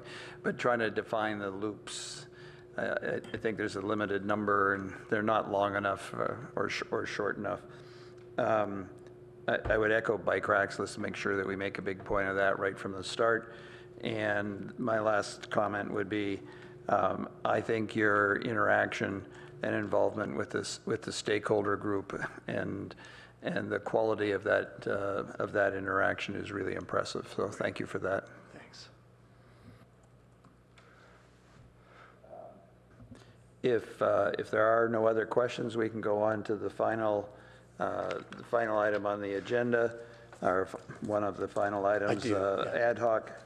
Chair McDougall, I just had one other comment. I realized I forgot. We're done. So whatever that is. Please, I'm sorry, I didn't mean to cut you off. I forgot to mention that the existing the existing habitat islands, those were irrigated in a very unique way. We put in-ground tanks and bring recycled water up by truck and fill those up, which was great when we had 1 or 2 or 3 small ones. But to properly vegetate Bixby, that will not suffice. And what I propose, and what you'll see reflected, perhaps not necessarily on the drawing of the map, but will be in the action plan, is that we do a recycled water line down from the backside of the treatment plant up to the top of Bixby, and we'll run off, because it's the only way we're going to viably establish healthy native vegetation. And I just want you to know that's part of the plan, too. That's great. Thanks so much. That was a great addition. In fact, thank you. The next item, item 6, would be other ad hoc committee liaison updates. I'll start with Commissioner Lemare. Do you have anything you want to add? Commissioner Reckdahl? David wanted to say a few words. David wanted to say a few words about 2 things that we went to this week.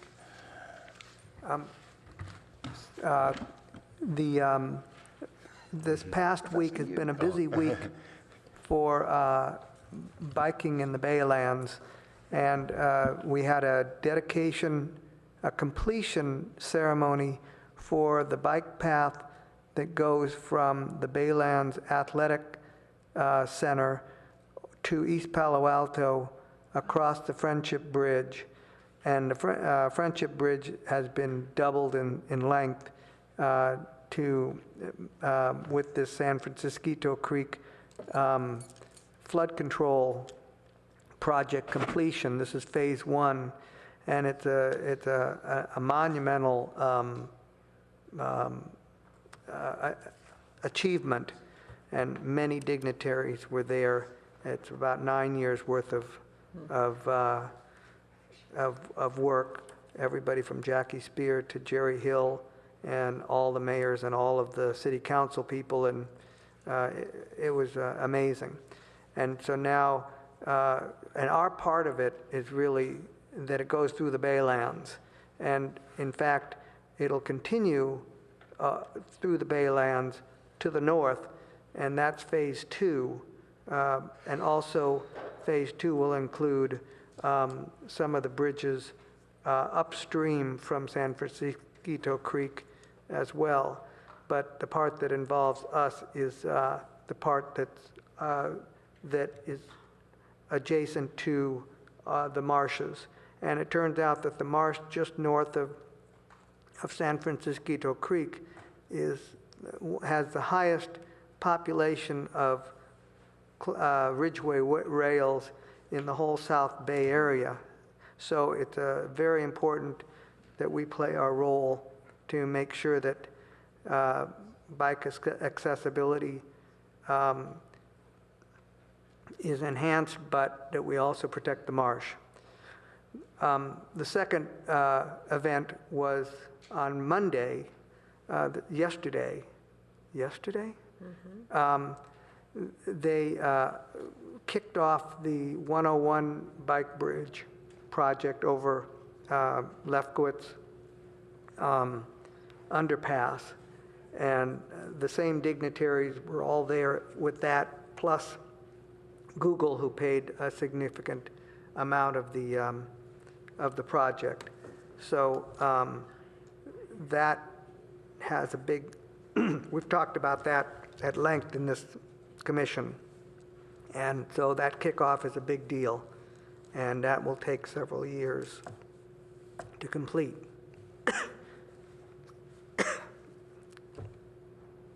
That's all I have right now. Commissioner Cribbs, do you have anything?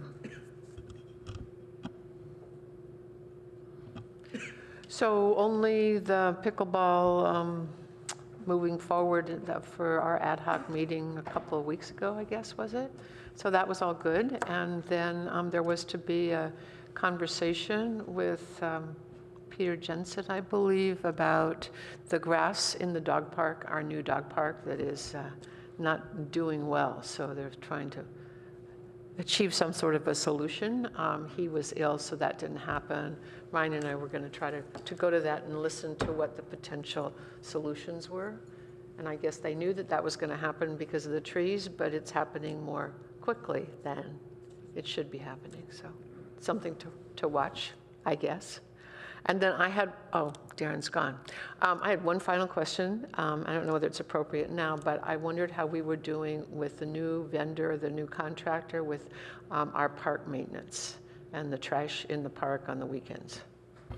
That was also a question that Commissioner McCauley kept asking, so why don't we make sure it isn't sort of agendized, but asked for in the staff report for the Good, next thank you. next However meeting. we need to do it, that would be We'll great. get that in the staff report. Yeah. I think that would be great. Good, so. Commissioner Greenfield? Thank you. I have a number of updates I'll try and run through quickly. The bike bridge ceremony was well attended by the Parks and Rec Commission with 4 commissioners there. That was great. Question I have, the Lefkowitz family was present at the ceremony, and I'm wondering if the Lefkowitz name will be maintained with the new bike bridge. The underpass is going away, so that's a question for staff. I'm wondering if council or staff has any recommendations. I don't know the answer, but I can find out tomorrow. Thank you. Sure. On the park dedication, Even if it's just a bench.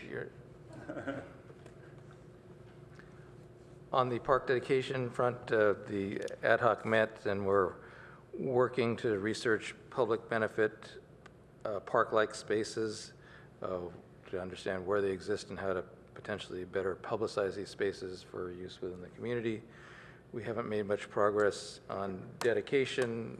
Staff has communicated the staff resource issues in various departments, which is one of the inhibiting factors, but we continue to consider how to proceed productively, that's the word. On the turf management front, I've been out at the Cubberley turf field and refereeing some soccer games, and the light placement, the seasonal lights, which Palo Alto Soccer Club has in place for practicing, it looks great. I think it's yet another win-win on the win-win project where the positioning is really in a place that's not obtrusive. The full track is now accessible for joggers, and the Palo Alto Soccer Club is happy with it as well. So that's great. And real quickly on community gardens, we're still waiting for the green light as we ripple through various departments. I understand that we have legal approval and it's now in planning, and it's not clear if it will need to go to the council or not, but we're continuing to push forward and opening up a new community garden. And a few months back, I had talked about updates to the rules and regulations for the community gardens. It's become more complex than initially perceived, and there's individualized plans or variances being worked out for each garden. So I think we'll have a general set of guidelines and then specific variances as appropriate for the various gardens. So that's something we can look forward to sometime next year. That's all. Thank you. Sorry. One last thing. In the discussion of the pickleball, I meant to say we don't want to have deciduous trees nearby that drop leaves. We want to have evergreen trees. I think I said we want deciduous trees, and I meant to say we don't want deciduous trees. You did, but we all know what you meant. Thank you very much. We had total. No eucalyptus trees. I also think it's interesting that you said it's become more complex than originally. Isn't that the line that you use attached to everything we get involved in it? It became more complex. If there aren't any other updates on ad hocs. Can you give an update on the Cubberley Master Plan? When was the last meeting that we had? The last meeting was November 1st, and the next meeting is Thursday, January 23rd. 4th 24th. or 23rd. It'll be at 7 p.m. again at Cubberley. So a little bit more time between the two meetings this time, but giving the consultant an opportunity to really process and digest everything that we've heard from the community and put something together that's pretty substantive. So, and then the final meeting will be in May. Okay. And one more thing, can we have the off-site planned earlier than last year? So Yeah, I was going to go to it. Sure. I was going to go to agenda items next, and I think on the Cubberley thing, I would say that I really like the progress and the structure that the consultant is using. Once again, I think it's another case of really getting strong community engagement, and I think that's been really effective. So I would move on to tentative agenda items. I have one comment. Congratulations goes out to Commissioners Cribbs, Moss, and Greenfield, who have been reappointed. So they will be with us again for a while. Thank you. Thank you. I thank you for doing that. It never occurred to me that anything had changed. So the gang's all here, I think, is what we should be playing. In terms of tentative agenda items, I think I would like to suggest that relative to a retreat, for the next meeting, we should have a discussion of the topics and the planning, and maybe Kristen, you and Commissioner Greenfield and I could get together as the sort of executive and come back with some proposed dates and proposed content and proposed approaches, if that would be okay. I think the idea that we should do it sooner rather than later is useful. So that's number one. Number two, we still have outstanding meeting with the council representatives or with the mayor and vice mayor. I think we should try and plan that. I would say relative to the next meeting, I think we had our guest speaker, Monique, on the original agenda for tonight to talk about the Palo Alto Dialogue Report. And I think that falls in the category of, I'd like to make sure that we're not just talking about parks all the time, but we're also talking about the community services activities, and I think that would embrace that as well, so I'd like to see that. Are there any other suggestions for topics for the next meeting? CIP. Yeah, I would agree that an update on the CIP and the analysis and discussions that the ad hoc has had would be really useful. Yeah, that's planned for January. It was supposed to be tonight, but it got bumped. And then there was some objection to staying after midnight, I guess. Yeah, I mean, we may have something on pickleball in January if it's possible. We would have the PIO come, but that would be really nice if we could move that fast. Yeah, I would just say that I think that would be really nice if we could move that along. And in kind of the same vein, I would like to see once a quarter for the next year, some sort of quick, like 5-minute report on how the aquatics situation is doing. Sure, and how the communication is going. And it doesn't have to be a long staff report, but just a quick mention of that. That would be really helpful, I think. Sure. Thank you. Yeah, consistent part of the staff report, it would easily make sense. And with respect to the retreat, we might want to start, just maybe Natalie could poll everyone on potential dates to get that on the calendar. The only downside to that is we don't have our council liaison assigned yet, so we can't factor in that person's schedule. But I think we should start scheduling that anyways. Yep. And I'd like to suggest that we bite the bullet and make the trek up Foothills Park for the next retreat. That we do what? We go to Foothills Park for the next retreat. It's a little bit further. That would be good. But I think it's worth the effort. We haven't done that since I've been on the commission. You did before, yeah. Any other comments, questions? We'll meet with, Jeff, you and I'll meet with Kristen to come up with a full agenda, but I think we've got some good input relative to the agenda. And if that's it, I would like to ask if there's any other comments, announcements from staff. I have one, and we've produced our annual, our calendar.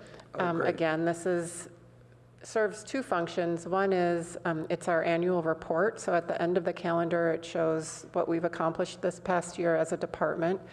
And it also just highlights everything that our department provides to the community. And in the calendar itself, it lists our special events, theater productions, important Enjoy catalog registration dates. So this is our third year producing this, and I love it, so I hope you all do too.